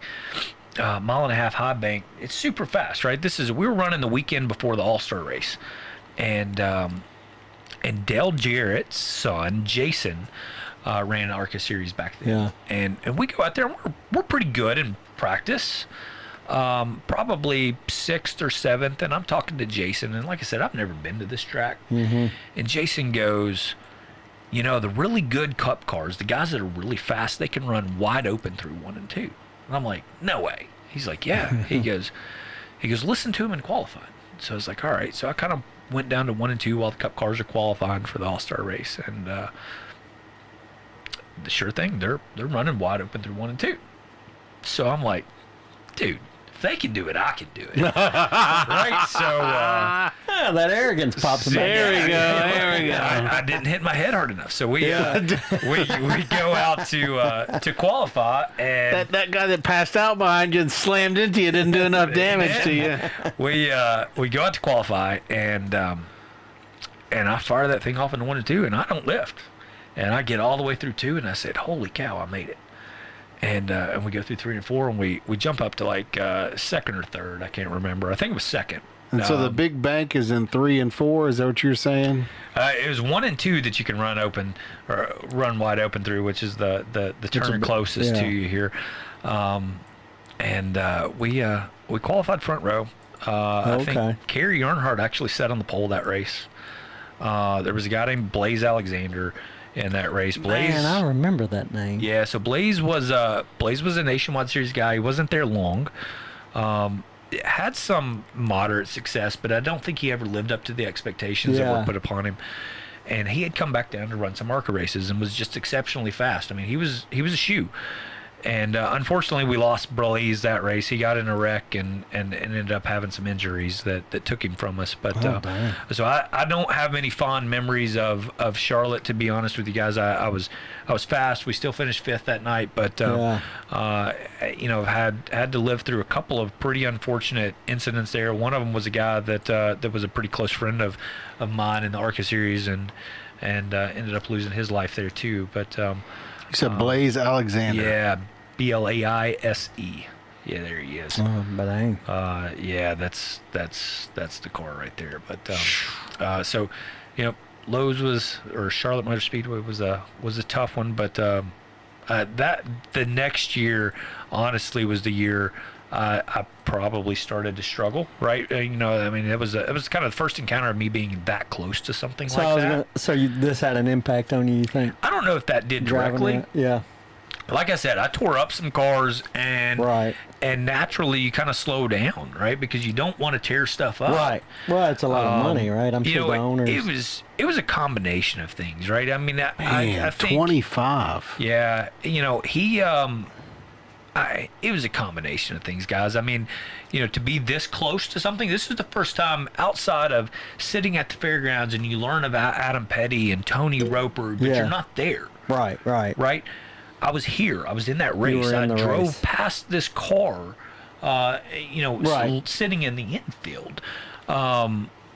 So he flipped a couple times then. No, he didn't even turn over. It just the impact and the direction of it just didn't go in his favor. But I think honestly, when you're that close to some things, it just changes how you look at things. Look, I always knew that this was a high risk sport, and I was always willing to assume that risk. I think. There was a lot of times that I said, you know what, if that happened, it happened to me. Right. Just because of my passion for what I was doing. Mm-hmm. But I think as you kind of see through these things and you see that, oh man, this is real. Yeah. It does change some things. Well, and like hearing you, I remember, and this the most famous one, I guess, Dale Earnhardt, when he crashed and died. Yeah. I mean, that Michael Waltrip, different. I mean, you heard guys that were in the race, not exact words, but similar when you would hear it. And even now you hear interviews. Like it does make you think. It changes because you were there and that close. And they all knew that everyone knows or knew the danger. Everybody knows the risk. Everybody knows the danger. I don't think we understood as a sport where we were or how far behind we were from a safety aspect. Yeah. And I was a late adopter to things like the Hans device. Really? You didn't wear it early on? I didn't wear it early on. I wore what they call the Hutchins device, which was similar in principle, but I was again one of these stubborn ones that said, I don't want this big bulky thing sitting on my shoulders. It's hot. I'm in a hot race car. And Jason Jarrett finally came up to me and said, I've got an extra one. Try it. Wear it. Well, and that was Dale Earnhardt never wanted. He always had the open face. He always had an open face. I think NASCAR ended up, I think after banning that. Not long after that. Dale Jr. wore an open face for years now. Yeah. I don't want to mistake that. That's not what went wrong. No, right? No. I think there's lots of assumptions and theories and things out there what really happened that day. But ultimately, we didn't have these kinds of tools like the Hans device. We didn't have. I mean, when I was watching the race this past weekend, it was like they got huge. Yeah, we didn't have any of that. I mean, look, Casey Atwood, we mentioned him earlier. I'll never forget, we're running the fairgrounds in a little late model, and this is after Casey had gone, Busch Series racing. And he saw what safety was and what it should be. And he's at the fairgrounds and he comes by and shakes my seat. And he's like, man, you're going to kill somebody in this thing, right? I mean, because we didn't understand at the local level, what the risks were. But this is back when our little headrests were just, little pieces of sheet metal that are more intended to just and your head's keep our necks in line so we don't get tired, right? And then it evolved into something that's actually supposed to protect you. Well, they had, and I guess now, I don't know, I remember as they were making changes, your helmet was was it not hooked to, kind of at an angle, or not at an angle, but so it was hooked to something, right? Well, so they would become hooked to a Hutchins or a Hans, and the theory behind that is, as you move forward in the seat and in an impact, it tightens your seat belts down. This thing kind of rolls back on your shoulders, and it keeps your neck and your head in line, and kind of looked a lot like the roller coaster thing that they pull down over the top of. Yeah, real similar, except these things have tethers attached to your helmet to keep your neck from lock you into the seat. Yeah. So whiplash type stuff. It really kind of just pulls you in and just kind of keeps you where you're supposed to be. Yeah. Hello, Eric. So that's Eric that just chimed in. I referred to my uncle. That's who we would watch NASCAR all the time. My dad. Oh and my yeah, uncle. yeah. Yeah, you know Eric. Yeah. So that's him. Yeah, he's saying number 27. They were fans of you, I think. Heck yeah, man. Well, I appreciate and it. I can remember when you were like, I didn't know you then, but I can remember your name. You know what's funny? So I'm sitting at Cole's. And again, I think people just followed the sport differently than they do today. Yeah. I'm sitting at Cole's baseball practice last week, and he's got a teammate named Wilson, I believe it is. And I had never talked to his dad, but I got to chatting up his dad, and we were talking about just different things growing up. He would go visit friends that lived directly across the street from me when I was a little kid in Langford Farms, and then Langford Farms. Yeah, man. Swim club. Swim club. I got a good swim club story. My mom will hate me for it. She does know it, but anyways, he's like, and what's your name again? And I tell him, and he's like, oh yeah, you're the race car driver, right? So I think, I'm not sure that exists today like it used to. We used to have local media coverage that followed us. The Mount Juliet News was a big fan of mine and supported us in a lot of ways. I was the assistant editor of the Mount Juliet News. Were you really? Yeah. For a short time. Yeah. So we had James Page and... Yeah, George Page, right? James Page, he owned the Mount Juliet News. Okay, for a while, so George Page was a photographer, worked over there a little bit. George, the Pages are like they're legacy Mount Juliet people, right? And then you had so there was a girl named Lisa Battles that was there. She was I think she was the editor before Camille Moffett, who was the editor when I was there. Quite possibly. She did a great job, and she did a lot of coverage for us, and we're appreciative of that. But she's actually done some work for us on some of the business stuff we're doing today. And again, we were able to develop relationships back then that have carried on into life today, and we're grateful for that time and the people we met and the interactions we had and the things that we got Mount to do and Juliet's accomplish. a special place. Man, it is, and again, I think there's a little bit of disappointment that it's not the Mount Juliet it used to be. Yeah. Right? Look, I've been here for 26 years now too, and I remember when everybody kind of knew who Bobby Hamilton was, and the race shop was there, and there was just this smaller community. My wife is a long time Mount Juliet family with the Bobby Hamlins. and Charlie Daniels and Tracy Lawrence. I mean, it was just the Mount Juliet era. Yeah, and there was a lot to look back on and really enjoy and appreciate. I remember stories like Dad saying he got pulled over and the officers like, okay, Mr. Montgomery, how Chase do, slow down. Right? There's a lot of fun stories around things like that. And maybe being so close to Nashville with the history it has, it leaks into Mount, the surrounding areas, the mid-state. But I think going back to the sport, right? People followed the sport differently. Yes. It was covered differently. There was a guy named Woody. What was Woody's last name? For the Tennessean. For the Tennessean, man, he covered Larry the sport. Woody. Larry Woody. He covered the sport intimately. You had Rudy on Channel 4. Yeah. No, they covered. Yeah. Man, they just covered the sport differently. So, unbeknownst to most people, we've got a NASCAR guy in our backyard here in Lebanon. Yeah. There's a kid, Dawson Sutton, driving the 26 truck in the NASCAR Craftsman Truck Series. His dad is Curtis Sutton, owns Rackley Roofing. So there's your free shout out, Mr. Sutton. I'd be welcome to drive a late model at any time if you want to sponsor one. That'd be awesome. But he's running the truck series. Curtis and Willie Allen, who I mentioned earlier, own a truck series team that Dawson's running for, and so there is still a local connection here. Disappointingly, there's not the coverage that it used to have. I remember growing up, I had so many friends that their dad had a NASCAR man cave. Oh yeah, man. Oh yeah. It's like all NASCAR, all the banners, all the sign things. I mean, it was just. So let me ask y'all. Right? I'm close to it, right? So I've got opinions, I've got biased opinions, and I've got an understanding of those things. Why do you guys think that the sport doesn't garnish the attention that it used to? I don't know. Michael and I have talked about just everything in general, right? Nowadays, it's like I know my kids, it's like meme city, right? Yeah. Oh, yeah, I saw that. I'm like, did you watch the show?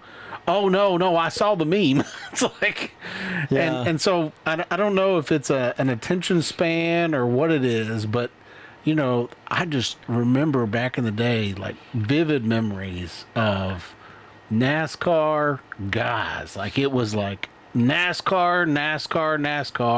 I got my man cave. We're gonna watch the race every Sunday. Yeah. And I just culture has changed, right? Yeah. Culture change. I think the drivers, and to nobody's fault. Like, I mean, you look at your Dale Earnhardts. You look at, let's say, Richard Petty. You look at the guys 80s and 90s. They were more blue collar type guys, and they were individuals. They had their own personas, different. Like Jimmy Spencer would smoke during, and that goes back to what I was telling you. They Yeah. quit calling to Winston Cup. But he would, and before him was it Dayton? Dick Trickle. Dick Trickle had a cigarette Trickle. lighter Yeah, Dick in Trickle his maybe, car, so he could smoke under caution. They would smoke under caution. I mean, and that's they're being their own. They didn't care what him. It was guys showing up to race. Yeah, and that's what they wanted to do. And that blue collar nature, And I'm feels not like saying it's that's a a little good or bit gone now. I guess. Yeah, I think Everybody's- so. I mean, I think it started to disappear in the early 2000s, in my opinion. Yeah. Right. And this is another place I failed. Right. I thought my job was to show up, put a helmet on, climb in a car. Yeah. Right. My job was Yeah. not that. That was a fraction of my job. My job was to make appearances, interact with fans, interact with sponsors.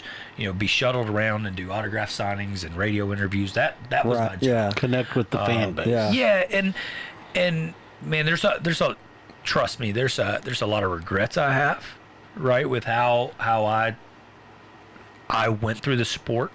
There's a lot of things that I don't think a typical 18-year-old is going to understand or know. Yeah. In that aspect. So that's where that guidance and leadership kind of comes from. That, you know, again, not placing blame on anyone. No, we it's were doing a lot. So unbeknownst to a lot of people, you know, the team I went late model racing here at Nashville, this is a team made up of guys, you know, that are local here. One of my best friends from high school, a guy by the name of Tony Pinkleton, was on that team. Scott Fetcho used to own a body shop up in Lebanon. His son still does some races down at the fairgrounds, was on that team. Keith Batson, there's a kid named Jrod Adams. He's about my age now, but he's another Lebanon guy. That I grew up racing against. He went down to do these ARCA races with us. So we took a lot of local talent, a lot of just racers here in this Nashville market. Folks that are passionate about it. Folks that are just passionate about it and wanted to be in the sport. And we got to go win Daytona. Yeah. Another local guy, crew chief, Stuart Cooper. Stuart Cooper, yeah. I went to school with him. Stuart's a great guy. Yeah. Stuart's He time. went, and then he went Stuart, to the yeah. You know Stuart Cooper. Yeah, Stuart's time and mine crossed at Bruco. Now, Stuart was Okay. actually a car chief for David Green. Okay. The year that Okay, I was yeah. there. They All finished right. second in points. Stuart's a great guy. I think he's down in Texas now. Yeah, he is in. Yeah. He went to MJCA for a while and then Yeah. ended up going to Mount Juliet. There's some good I comments think I here. want to say Yeah. Stuart. I think Stuart graduated with me. I want to say. He Yeah. was. Yeah, he's our in thought 96. he was in 96. Yeah, he Yep. is. There's a few comments. Let's Chase. Do you see some that Yeah, kind of so stick out? you know, one thing about the cars getting too similar, lost the individuality. I couldn't agree more. Now, I think I would actually go back to the 90s and say, hey, that's when the cars kind of stood out and manufacturers were manufacturers, right? Yeah. You had a lot of investment from Chevrolet. You had a lot Right, of investment yeah, yeah. from Ford, Pontiac. The Pontiac brand. Yeah. Those were the three then through the. Did you see my late 80s Pontiac and on the 90s. wall? I whenever you came did, through? man. I was admiring it earlier. Classic, Yeah, baby. I like it. I like it. You look Like good. in that one. 1980s Grand Prix. Yeah. Mom wrecked it right before I got it. Of course. Then I took it down here to the Wilson County Motors, and they got her all painted up, shined up for me. It looked good. I think when we got into the early 2000s, the cars started to look a little funny. That's when people really started to push the limits on what the bodies looked like. I'm not going to say they lost it. They had more personality back then than they do today by a long shot. And I think all that we've touched on Was all it an that plays aerodynamics into- thing? Is that why they were? Yeah, man, they were ugly. Yeah, it was all aero and downforce and low drag. Right, that was the goal there. It didn't look like a car you just pull up in. No, I think where NASCAR lost a good portion of the fan base is this first round of what they called the Cars of Tomorrow. This is when they had these Japanese style spoilers on the back of them, and they had these huge splitters. That was an ugly car. I actually think the current car looks pretty good, personally, and in some ways I kind of like it. And let me explain that. We there for a small segment of time, we took the advantages that many of these teams could buy, right, and put it back in the hands of the drivers. Cars were similar. You bought the same parts. So it put it back in there and made it a little bit more racy. Now, I think the teams with the funding are starting to climb ahead again. Case in point, let's say Ross Chastain. I know we probably have some Ross Chastain fans here, but you look back a couple of years ago, he was a dominant force. And I think it's because Trackhouse didn't have to have the investment that these teams are forcing them to have today. You got Hendricks and Gibbs and Penske that are just pouring all this money into engineering. The smaller teams get left behind. But I think that's always going to be an aspect. There was another question about heat. Man, they got hot. One of the hottest races I was ever in was at Memphis Motorsports Park. It was in a truck race. Memphis. Okay. Man, it was probably August, September. One of the crew members took a picture of the thermostat that was on the pit box, and it was 107 degrees in the middle of the race on pit road. So the car is probably... And this was a night race, right? Oh my gosh. So yeah, the exhaust back then would actually run right up under the seat. Yeah. So it was just building heat. Here's what made that race worse. We were junk. We had a terrible truck. You got to put around in a junk car. And then there was a caution late in this race. Well, I think one of the teams convinced NASCAR that this was going to be a great idea to just let's red flag this race. And give these drivers some water. I would have much rather kept going, but so we stop on the back stretch, right? So I've got an air duct that runs into my helmet, but I pull my helmet off and my air duct breaks. Oh no! So it's sitting here and I'm like, oh no, what do I do, right? So I put my helmet back on and I just take this air and I lay it over my neck. It doesn't do anything, but at that point I'd gotten some water and I'm kind of... If your air's coming in at 107 degrees outside, oh my God. Oh, it's miserable. So, I mean, in the truck, it's probably 140, 150. That's what I was guessing. I think Dad took a temperature at Kansas one year and it was about 130, about 10 minutes after the race. Gosh. So obviously you're making me think we need to go get some ice. This race. Listen, this is a funny story. I get out of this race and I sit down on pit road. My wife Susan was there and she comes over and I'm like, I don't feel good. Right? I'm just sitting there leaning up against the truck and the next thing you know, you got the ER people kind of coming through, just checking on people, and it was me and one of my teammates was right in front of us. His name was Timothy Peters, and he sits down and he's shot too. So they're like, you want an IV? I'm like, yeah, I want an IV. So they pump us full of IVs, and we're there for a couple minutes, and then this is when I'm driving for Bobby Hamilton, and he's walking down pit road, right? He's eating this cheeseburger. He's got a Coke in his hand, and he's like, that's what's wrong with you kids. He goes, you don't have enough fat on you. You just that's what I was going to ask. You lost. Hey, that's okay, Bobby. I lost 5 pounds in that one race right there, just sweating to death. That's it. But I will never forget him, man. I'm toast, and he's eating a cheeseburger like give me a burger and some fries at the house.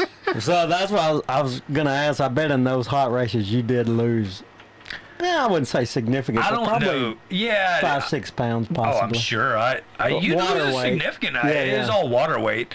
I never weighed myself, but I can tell you that those driving suits are soaked in the middle of summer. They're pretty gross. Put some AC in that car. Yeah. Well, we had AC. It just took it from 140 to 130. Yeah. Jeez. So a few more like fun questions. You got All into right. some of those. So you were talking about drafting. We were talking about Talladega and Daytona. Yeah. Did you have a favorite driver in a race that you'd love to team up with or draft with? Yeah. Who was a couple or one specific? So I had one I loved, but I also hated it. Right. So Bobby Hamilton actually taught me how to draft. Okay. So this is when he lived off of Mount Juliet Road, and I'm about to go down to Daytona for the first time. And I thought you were going to say, Bobby taught me how to do it on Mount Juliet Road. So I called Bobby, and I'm like, dude, I'm not talking like this, but I was like, I don't know what I'm doing. Can you teach me? He's like, yeah, come to the house. So You mean that 18-year-old finally admitted he didn't know? well, so, look, as humble as I was never afraid to ask a question, and I do think that helped. Man, I had a guy, come up and comment to my dad once. He goes, man, I'm incredibly impressed. We were down in Atlanta. I'd been there several times and actually had run good there. And before the race, that weekend, I went up to David. This is when I was driving for David, or for Bruco, and I went up to David Green. And I was like, David, you can teach me something. Take me around the track. So we loaded up in the pace car, and he takes me for some laps. And just trying to soak it in. Yeah, because in the race cars, there's only one seat, right? There's only one seat, yeah. So the only way you're really going to be able to sit together is if you're driving another car. Yeah, we'd get in a street car, and what we would typically talk about in those environments is bumps and lift points and things like that. I'll never forget, back then Atlanta had a tar strip that was in between some seams in the asphalt, much like you'd see at a parking lot or on the interstate. And you'd straddle it, right? It was a point you would try to hit on the racetrack, because that's what you would have. You'd have mental cues about where you needed to be at certain times. So I go to Bobby's, and we sit there and we watch. Golly, I don't know what cup race it was, but it was Talladega. Bobby won it, and it was a caution-free race, but. We slow it down, and he is caution-free race. Yeah, I think there's only been two. I was going to say that's rare. And if I'm not mistaken, that one may have been actually a rescheduled race raced on Mother's Day, if I'm not mistaken. Oh, wow. And that never happens. Long and short of it is, Bobby taught me an incredible amount about drafting, and I feel like I became a pretty good plate racer because of it, because I just understood how the air worked. But I will never forget, he's the first guy that, some of the problem when you're running ARCA and Truck Series and the Busch Series is you still have some younger talent, and you have a lot of guys that don't have a clue what they're doing, right? So and they're passing out behind you. So their idea of drafting, when you don't know how to draft, is just run up and hit the guy as hard as you can and push him. That's not how you draft, and we were testing. Yeah, so now describe drafting. Well, so in a technical term, or no, for like the average person like me. Okay. So drafting, basically what you're doing is you're taking two cars or trucks or vehicles, right, and you're lining up nose to tail. So you're trying to get behind the car in front of you so that there's aerodynamic nature to it. What it does is it removes the drag off of both cars. Oh, really? Okay. So the closer you're packing that air, it's hard to describe, right? So the car behind is going to be packing air into the car. Michael's like, Jared just nobody wants to hear this. No. I was just going to say, Jared's never seen Days of Thunder.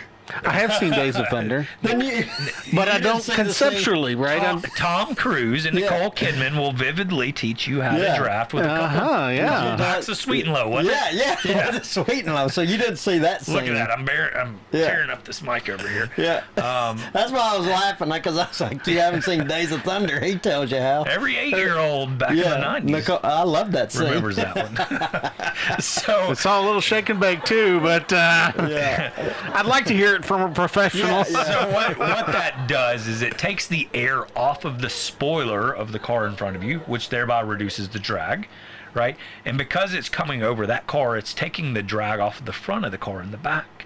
So these two cars are now sharing. Effectively like one big car. Right. Yeah. What inevitably happens is, this is what Bobby taught me, because early on I thought it's strictly aero. But what Bobby taught me is how to seek out the air and use it to a horsepower advantage also. So what Bobby would do, it creates there's a low pressure area directly behind the car, followed by a high pressure area. So think of a boat wake, right, where that water comes back around and collects. That becomes a high pressure area and almost a wall. So you have to push through it. And you can push through it a couple of ways. You can push through it by sheer force, get a massive run and run through it, or you get back there and you seek out the air and you force it through what they had cowls back in the day in the hood, and that's where the motor would get its air.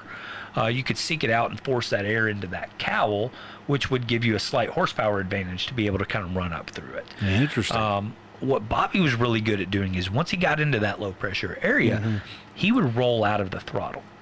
But what that did is as he got up and connected to the bumper in front of him, he would get back on the throttle. You're talking like, I mean, sometimes tapping. Yeah, I mean, you're in this example, Bobby literally was putting his front bumper on my rear bumper. Okay, yeah. What made Bobby so good about it is you never felt the jolt of that truck hitting you, right? He literally came up and just pushed you, and as he got back into the throttle, it just launched you forward. So I will never forget. We come out of the trial. I think this was Daytona. And he's pushing me kind of down that second part of the front stretch, and he does this to me, and I'm like, holy cow, what just happened, right? Because it's like a pickup. Now you're 20, like blazing 20 fast. horsepower. Yeah. This is incredible. So he was really, really good at pushing. So I always loved doing that. Now, the same thing about Bobby. The year prior, my first truck race, we go down to Daytona and we qualify second. We are the last truck to qualify. And it's such a cool feeling, so they run through there. Terry Cook is sitting on the pole. Terry Cook's a longtime truck guy. I think he's still in the sport. Oh, wow. But we're the last truck to qualify, and we've been fast, and we go out there and we can only make one lap before we get too hot. But we ended up qualifying second that race. So I say all this. We start the race. I come off of turn 2, and I'm in the lead. My first truck race ever at Daytona, and I take the lead. And I don't remember where Bobby comes, but I'm going off into 3, and Bobby Hamilton's coming up behind me. Well, the one thing that makes somebody a good drafter can also make them your enemy, right? So he comes in, and he takes the nose of his car, and he kind of comes towards my right rear. Now, what that does is it starts taking the air that was on my spoiler and moves it over to his truck. Right, so I lose all of my rear downforce, and I feel like I'm about to wreck. So, right, and it gets so now even you're worse. like floating back there in the back. So what'll happen is he'll come in and he'll connect and grab this air, and then he'll pull away from the truck, and then it sucks all that air off, and it can suck you around and spin you out. We weren't going to spin out. I sure as heck thought I was, because I jumped out of the throttle right there. And fell back really quick. So I would say to answer your question, Bobby is probably the best one I've ever been around because some of my other experiences. I mean, look, I got to draft with guys like Michael Waltrip and Dale Jr. and Jamie McMurray and all those guys. Cool. Yeah. Bobby was the I mean, there was Bobby just was the king of drafting, huh? At least with guys I ran with, right? And I think when you look back at his career, a lot of people could say that he was a pretty darn good plate racer. Yeah. So to that point where you're talking about you felt like you spun out, another fun question here. Have you ever spun someone out on purpose or wrecked someone? We're at Indianapolis Raceway Park. All right, this is down the road from the big track, and this is where the truck series used to run on Indy weekend, and we are racing, and Tim Feedaway is in front of us. Tim's an old Busch Series guy, and we go on a long green flag run. Well, what's unique on a short track is long green flag runs, right? Right. Yeah. So this is forcing guys to pit under caution. Tim Feedaway winds up in the lead. I'm running second. We're at the end of this, and I'm about to need to pit. If I pit, I'm going to go a lap down. Yeah. So, man, I come off of 2, and I'm beating the bumper off of that thing, and I've got Tim turned every which way, and I could not get him to go around. So you're wanting to caution. The answer is I sure tried. Okay, there we go. I like it. So I tried to do the same thing to Brendan Gaughan once at Martinsville. He was not a happy camper. Oh, yeah. And this is going to lead to my next question. Brendan's a pretty big boy. Okay. So this leads to my next question. After a race in the pits, did you ever get in a fight or get in a brush up? All right, I got 3. Did you ever initiate one, or did someone ever come to you? I got two stories, two quick ones. All right. Because that's the fun part of watching on TV is when they cut to 2 guys in the pits. Well, one of them, there's 2 of them. One of them's another Martinsville story. First time at Martinsville, we're running good, man, but we do get trapped I have a lap a Martinsville down. story as well. Yeah, Yep. It's a hot dog. Martinsville hot dog, you can't beat them. No. Anyways, we're at Martinsville. We go a lap down, but it's late in the race, and we're fast enough to get our lap back. This is back when lapped cars would line up on the inside, Right. lead lap cars on the outside. So if you could beat that outside line, you could get your lap back. Yes. Caution that's comes exactly out, you're back up front, right? Yep. So Carl Edwards is running, I don't know, Carl Edwards. third, right? Okay. Well, we come off of 2 and we pull Carl. We're faster than Carl. Uh-huh. And then we run away, right? I think I did end up getting my lap back, but it's late in the race, right? And Carl feels like he can race for a win. So we get done and we pull in and we stop in the middle of turns 3 and 4, and everybody comes out on pit road. Well, Yeah. I must not have gotten the lap back or something, because Carl was right there with me. Okay. And I'm climbing out, and next thing you know, Carl is in my window trying to poke me in the chest, and Because Carl is in incredible shape, right? Yeah. I mean, Carl is did he Carl do is the backflip? jacked. Yeah, he's the guy who did the backflip. So when he won a race, Jared, he would do a backflip. This is Carl who? Off the Edwards. Edwards. I think he did that ESPN Oh, dude, he's thing. buff. Dude, Yeah. that guy's jacked. He's not a guy that I'm gonna beat in a fight. So he come over. You ain't got out of the car Not straight yet. up. No. So he gets in my face and he kind of teaches me a little bit of a lesson. We didn't fight. Now, this is going back to, this is my other story. We're in All right. Berlin in an ARCA race, and man, we are racing. There's a guy named Billy Venturini, and then there was a guy named Ron Cox. But about halfway through the race, I'm racing with Billy, and Billy spins off of 4, I believe, and hits me in the door. Didn't really tear the car up. It's short track racing. I mean, we can keep going on. And probably 25 laps or so from the end of this race, man, I come over the radio and I'm like, guys, I don't feel real good. And they're like, well, what's wrong? And I'm like, I'm getting cold. This is July, August, Yeah. and I'm sitting in a race car. Yeah. And they're like, well, come in. And I'm like, no. Right? So I finished this race. Well, I guess this kind of answers your last one, too. Yeah. I'm racing Ron Cox. I'm racing Billy Venturini. And we're running for, like, I don't know, 4th or 5th. And I move them both out of the way and pass them. Right? Mm-hmm. Neither of them were happy with me at all. So Ron Cox was the most upset with me, and Ron Cox is just a big old, he's a country boy from Soddy Daisy, Tennessee. Teaches football or coaches football. Yeah. I mean, he's a guy I don't want to screw with either, right? Yeah. And this is, I'm 17-year-old kid again, right? I had no place getting in a fist fight with Ron Cox. Yeah, I have to keep remembering too. You were young, like yeah, I forget man. that part. I was like, So- you were young. You're guy. a kid. So Yeah. I'm a 17-year-old kid running my mouth, and the crews pull us apart. Nothing ever happens, but it wasn't too much long after that. I'm over by a light pole trying to make myself feel better. Yeah. If you catch what I'm saying, Yeah. but I'd gotten carbon monoxide poisoning and was just half baked, so I didn't know what I was doing. Oh wow. Let's see. I don't know if I got any other ones. Okay.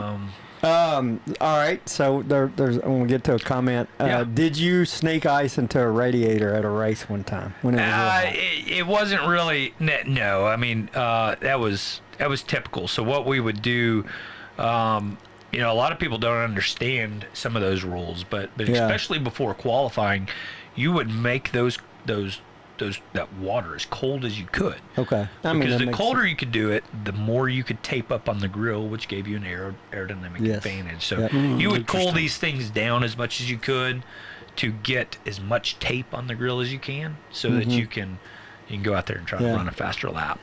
Okay. Multiple teams under one owner. Is it too close to Indy style, or should it be one team? I think it's gotten out of hand. I think when you look at the sport being dominated by, I don't know, 3 teams. Right. That's not fun. It's pretty saturated. I thought you'd get away from that a little bit with this whole model about kind of having a franchise and what the cost is, but then you look at the teams that really have all of these. I mean, you got Gibbs and Hendricks and Childress, I think has 3 now.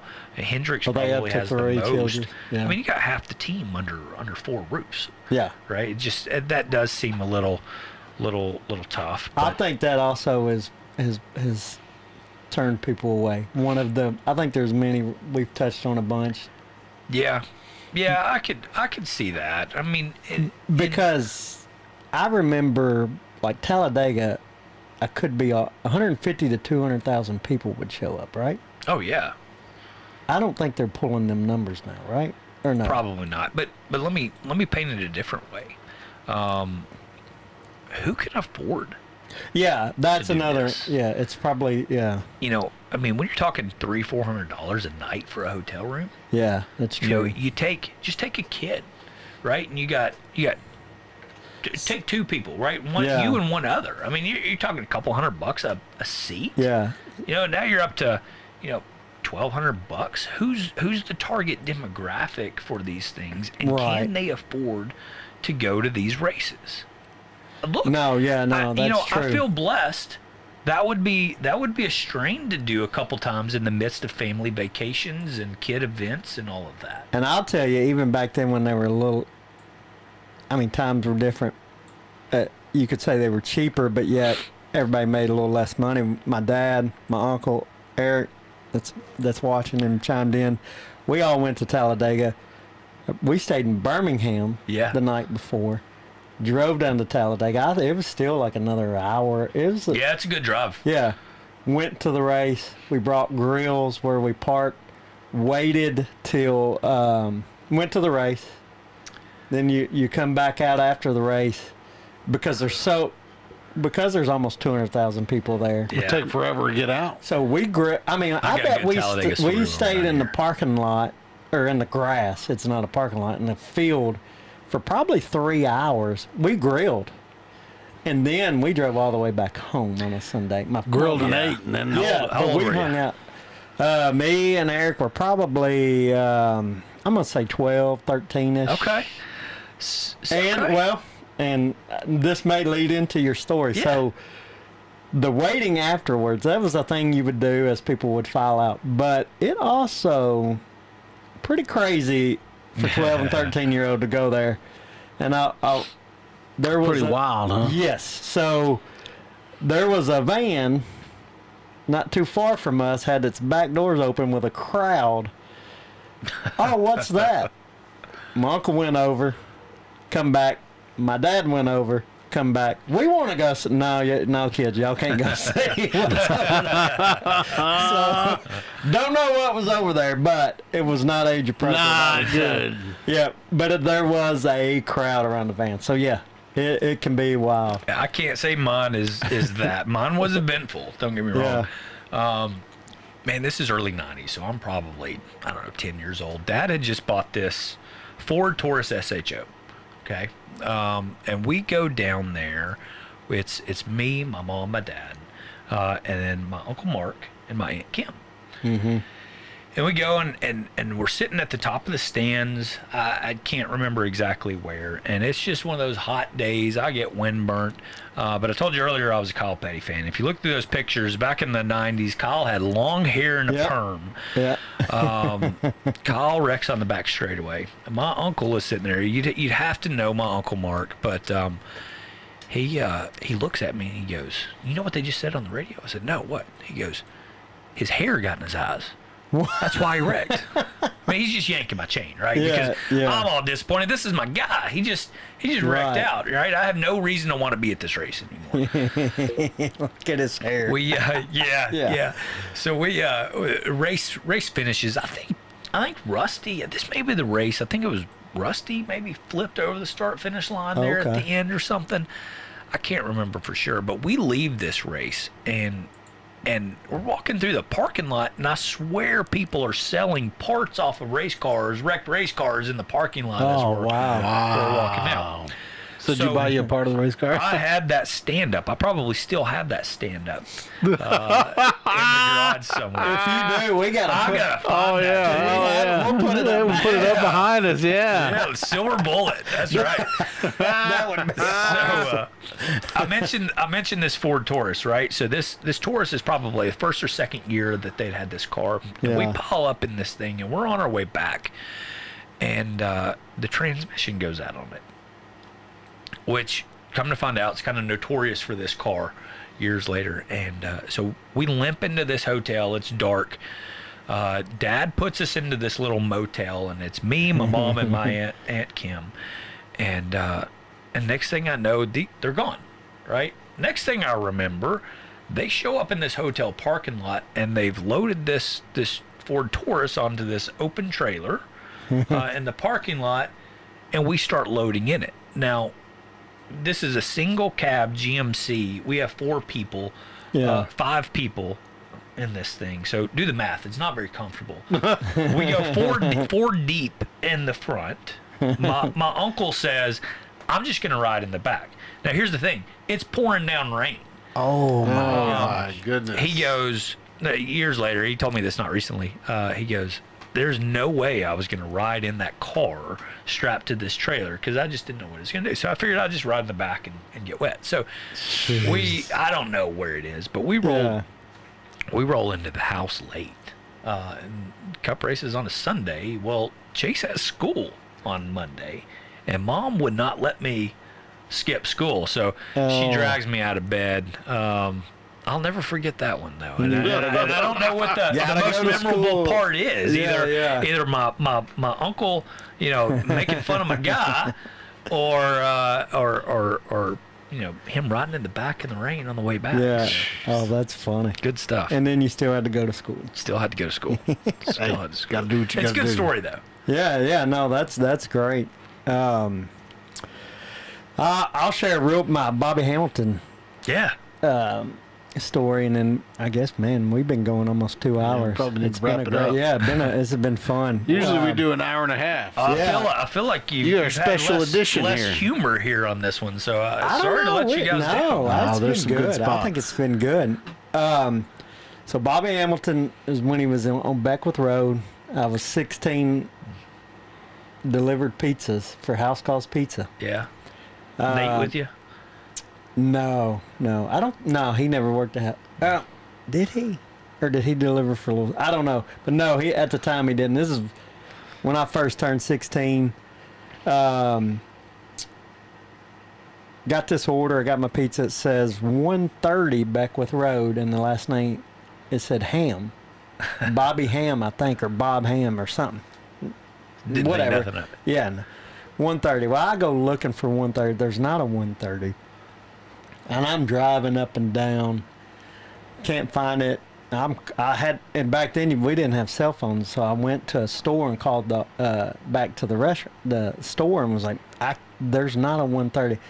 Oh, it's 1300, I think, was they left off the last digit.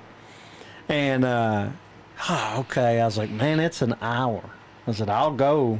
So I go there, in the long driveway, and he had that shop in the back. I pulled down there, and I get out, and he comes out, and I was like, here. I was like, sorry, man, I was late. I was like, they messed up the address, had 130. Sorry, but here's your piece. He said, man, it's been too long. It's been over an hour. I don't want it now. And I said, I understand, sir, and leave, right? And I was like, dude, that was Bobby Hamilton. So He just declined my pizza. yeah. Okay, yeah. I was like, he didn't buy my pizza, so I go. We have some family friends, and I think it's that following weekend or something.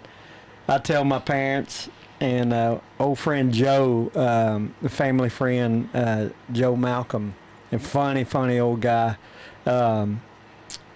He was there when I told the story. And he was like, well, that no pizza buying SOB. and we would watch races together. And anytime he passed somebody or he would take the lead, somebody would go, the no pizza buying SOB, and took the lead. And that's how he was referred in our group. He's the no pizza buying guy now. You know, there was a treasure in that shop behind the house. Yeah. Like a pirate treasure? Maybe. No, one of Richard Petty's Superbirds. Oh, boy. Yeah. Really? Yeah. Dang. I don't know where that thing wound up, but I think Man. it's one of them he ran at Daytona or Talladega, if I'm not Oh, mistaken. wow. Surely somebody still got it. I would hope Maybe. so. Yeah. I would hope so. He says the show got better looking tonight. Yeah. Thanks, Sean. We did mention that. A little less ugly. Yeah. He brushed his beard. Yeah, that's right. That's it. And then Martinsville, you mentioned it. I got a quick story on Yeah. that, and Nate is involved in this. All right. So our third roommate, John, he watches sometime away jerseys. What he goes by here when he tunes in. So we went to watch in North Carolina. His grandmother lived in Martinsville, Virginia. Mm-hmm. But his grandfather had graduated North Carolina, big North Carolina people, supporters, alumni. We'd gone down there the weekend to watch a North Carolina basketball game. In the meantime, and they were loaded. In the meantime, while we were staying, his grandmother had like a station wagon we could drive around in. Yeah. And so he was like, y'all want to go see the track at Martinsville? Oh, yeah. Yeah. We go over there, and I couldn't believe it. Like, we get over there, and he was like, man, that gate's open. We pull in there. Hey, we did like 2 or 3 laps in the station wagon. It was wide open, Martinsville, and it's a small, short track. It is. It's unbelievable how small it is. I was like, what? They Race here? that station wagon, boys. I don't think we went crazy fast, but we drove like 2 or 3 laps, and then here comes a nut, like someone else come on. Really? As we Some were other pulling station wagon. Y'all are racing your station. and they, it was another car. and they Forget did truck the same racing, thing. Chase. We're It's all about station station wagon. wagon Yeah. racing. And I don't know. I cannot believe for the life of me. I don't know. I don't know. And no one was there. Yeah. And it was wide open. I think it's cool to hear your experience kind of on a track, right? And here's Yeah. why I say that. I don't know that the TV broadcast, do these places justices, right? Because and Martinsville's no, you're- incredibly, it's a half mile, but it's incredibly tight. It's incredibly Man. small, right? I mean, you are moving Half people mile all day. track. In the infield, like to see that. And Oh, yeah. Martinsville, if I'm right, they have pits on front and Yeah, back. stretch, because that's the only way you can fit all the Yeah. cars, right? You go to Daytona and Talladega, and I don't know if any of them are listening. Kobe's my brother. He was probably there, but we were testing Talladega one year, and we used to travel in this big old conversion van, right? Okay. So we'd go install captain's chairs and VCRs and all this cool stuff in the back. Well, my stepmother Lori brings down, my stepbrother Sean and Jesse and Kobe, and I don't know if my sister Paige was there or not, but they come down to watch testing. Testing's boring, especially at a super speedway, but we come in and they're working on the car, and we're like, hey, you want to see the track? So they're like, yeah. So we load them all in this van, and we just start taking them around the track. Well, I'm running wide open around in this thing, like a 90 miles an hour in a conversion van around That's all you- Talladega. yeah, And yeah. then I get this smart idea. I'm like, hey, let me just stop in the middle of this corner and show them how steep it is. Well, Oh, I think yeah. it's 36-degree banking. Oh, my And I'm in this gosh. big old tall conversion van that's top heavy as it is. Oh, right? no. Yeah. So This thing is feels not like a it's- good combination. Feels like it's about to roll over or simply slide down the Yeah. track. But it's all that to say, I don't know that there's anything that really provides insight into what these places are Yeah. really like. We had. So did you flip the conversion van? We didn't flip the conversion van. We at home. It survived the bank. Hey, I did. So back in the plate racing days for qualifying, you would jump out of pit road and run all the way up by the wall for a whole lap because you're building momentum. So you're going to take the longest way you can around there before going and getting the green flag or getting the white flag and taking the shortest way around the track. Well, so now that kind of goes with the whole like people doing like this. Is that because they're trying to get the tires warmed up? Yeah. So it's doing a couple things. You're more cleaning them off. Oh, because gotcha. when you're running around and your tires are hot, they accumulate marbles and they roll off of the tires. And when you're rolling around in a caution, you'll pick all of those things up, and then you'll slip and slide, right? Gotcha. So you're trying to keep all of it off the tires. You are putting heat into them too, because you do want some heat, especially before qualifying. That more goes into, because of the restrictor plate, it's all about momentum, and it takes a long time to get up to full speed. So you're taking the longest way around to get to full speed, so you can then take the shortest way around. But my crew decided, hey, what would it be like if we went out of there while you're doing this warm-up lap? And when you're running up by this wall, guys, you are 6 inches off of this wall. Yeah, that's crazy. So they go up to this fence in the middle of 3 and 4. We did some stupid things, guys. I mean, I've had guys ride around in hot laps with me, hanging onto roll bars. We were not very smart. Really? No, this is not very smart, and I do not advise it. But they go up and they're leaning on the fence, and they're literally like laying over top, like they're on their bellies, right? And we get to roll by that, and they said it was incredible just feeling the air and vibrations come off the car. So there's a lot of sensations. It's incredible when I'm almost dying. Yeah. But it's pretty. I would say that was stupid, but I would say I would do it at that age, especially if I was like, my buddy's like, yeah, I'll drive you around in the car. The stupidest one we did was had a you guy do it named, if I do it. Yeah.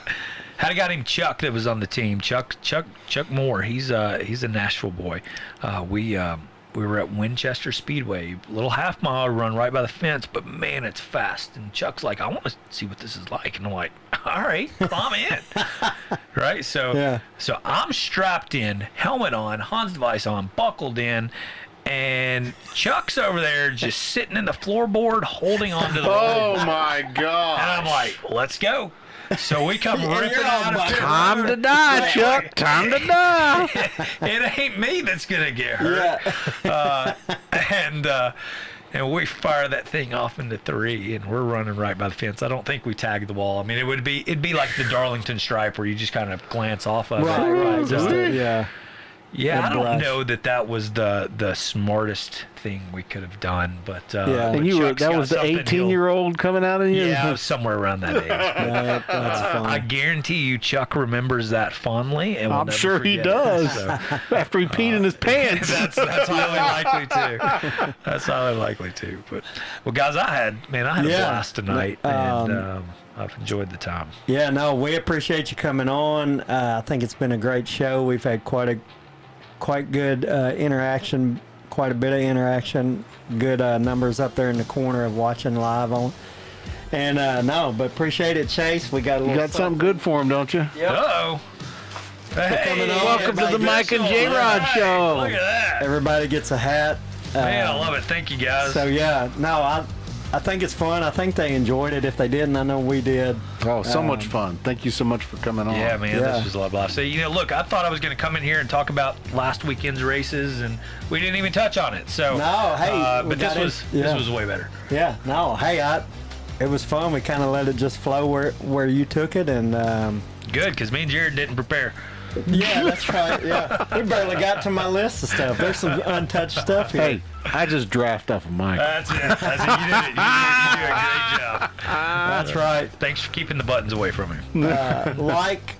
Follow, subscribe. Go check out our website. Buy some swag there at mikeandjrod.com. Tune in next week. If you were new to the show watching for Chase, stay with us next week. So glad to have you. Yeah. This has been a Scott Social Media production. See ya. Can a nerd be you're nerdy though? Can you be a redneck? I think you could be both. I don't think it's mutually exclusive. You can be, but okay, no, that was a legit question. So you're not going to pick Texas, huh? You're My not going to mind pick with your thinks it- emotion. You're going to yeah. pick with your Not picking with my heart. You're gonna pick with your brain now. Yeah. I don't know that that's any better.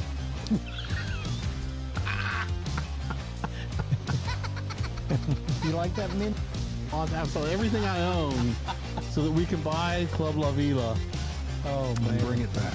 We'd have to live there, too. I wouldn't have nowhere else. I wouldn't have anywhere else to live Yeah. either. But I mean, hell, that'd be living on the beach. I'd be fine with that. Yeah, look at our parking. Another one, they asked him, what's shaking, Norm? He said, all 4 cheeks and a couple chins. That's what, yeah. I mean, some of the stuff. And All 4 cheeks and a couple chins. Yeah. Huh? That's what they need to do, make overtime points half points. Watch him do that one. Overtime now will be half points. Do you always know when it's an overtime game? If they do half points. That's a good point. Yeah. Well, no, actually you wouldn't. Right? If they do 2 half points. No, because if they It's not going to work.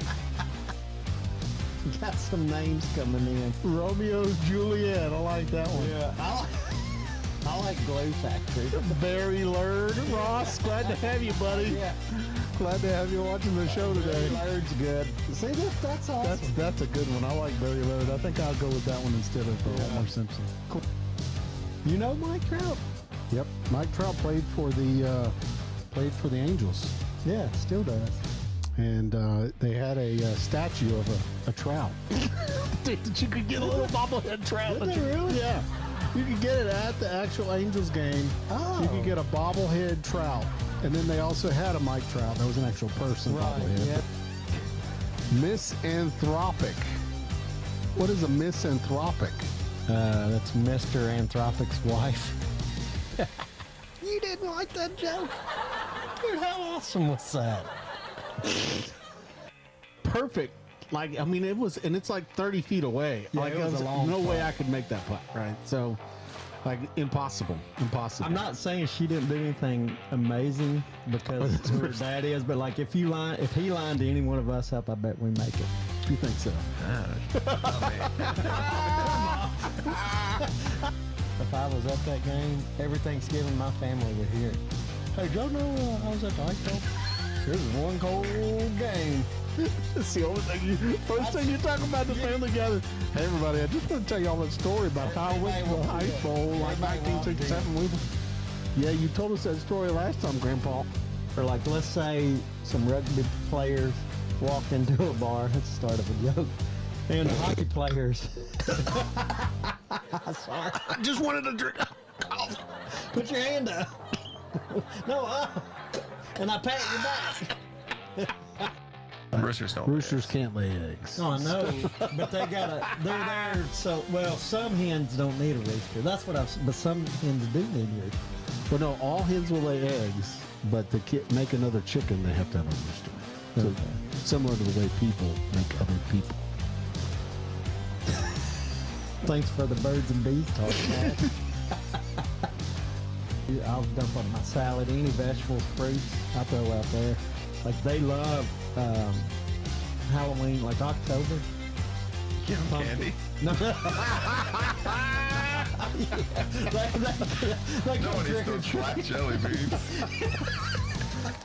Pumpkins, man. They're like, what is Jared doing? He's sitting on the ground. Oh no, that's the guy that's supposed to say if it's a home run or not. Back there waving. Hey, Mama, Daddy, I'm right back here. Is he waving at his parents or saying that was a home run? He is the relevant Mr. Irrelevant. Yep. Well, And I mean, he turned it around too. I mean, the 49ers are not bad anymore. No, he played in the Super Bowl, Yeah. 2 years ago? Yeah. Something like that. He How did he end up at that pick level? That's sure crazy. is purdy. I don't think you want to see a red flash. I might not. Oh, be they've got it different. like a lightning bolt. Yeah. Flash. Oh my gosh. Dude, is that their mascot? Dude, it's a monk. He is. Their mascot, Red Flash, is a monk. Can we You've put that got to up? be That's kidding the me. best. This is the best mascot I think I've ever. You gonna grow you a Wally Fingers mustache? I probably could. I actually bet I could. Probably could. He's got a lot of hair on that face.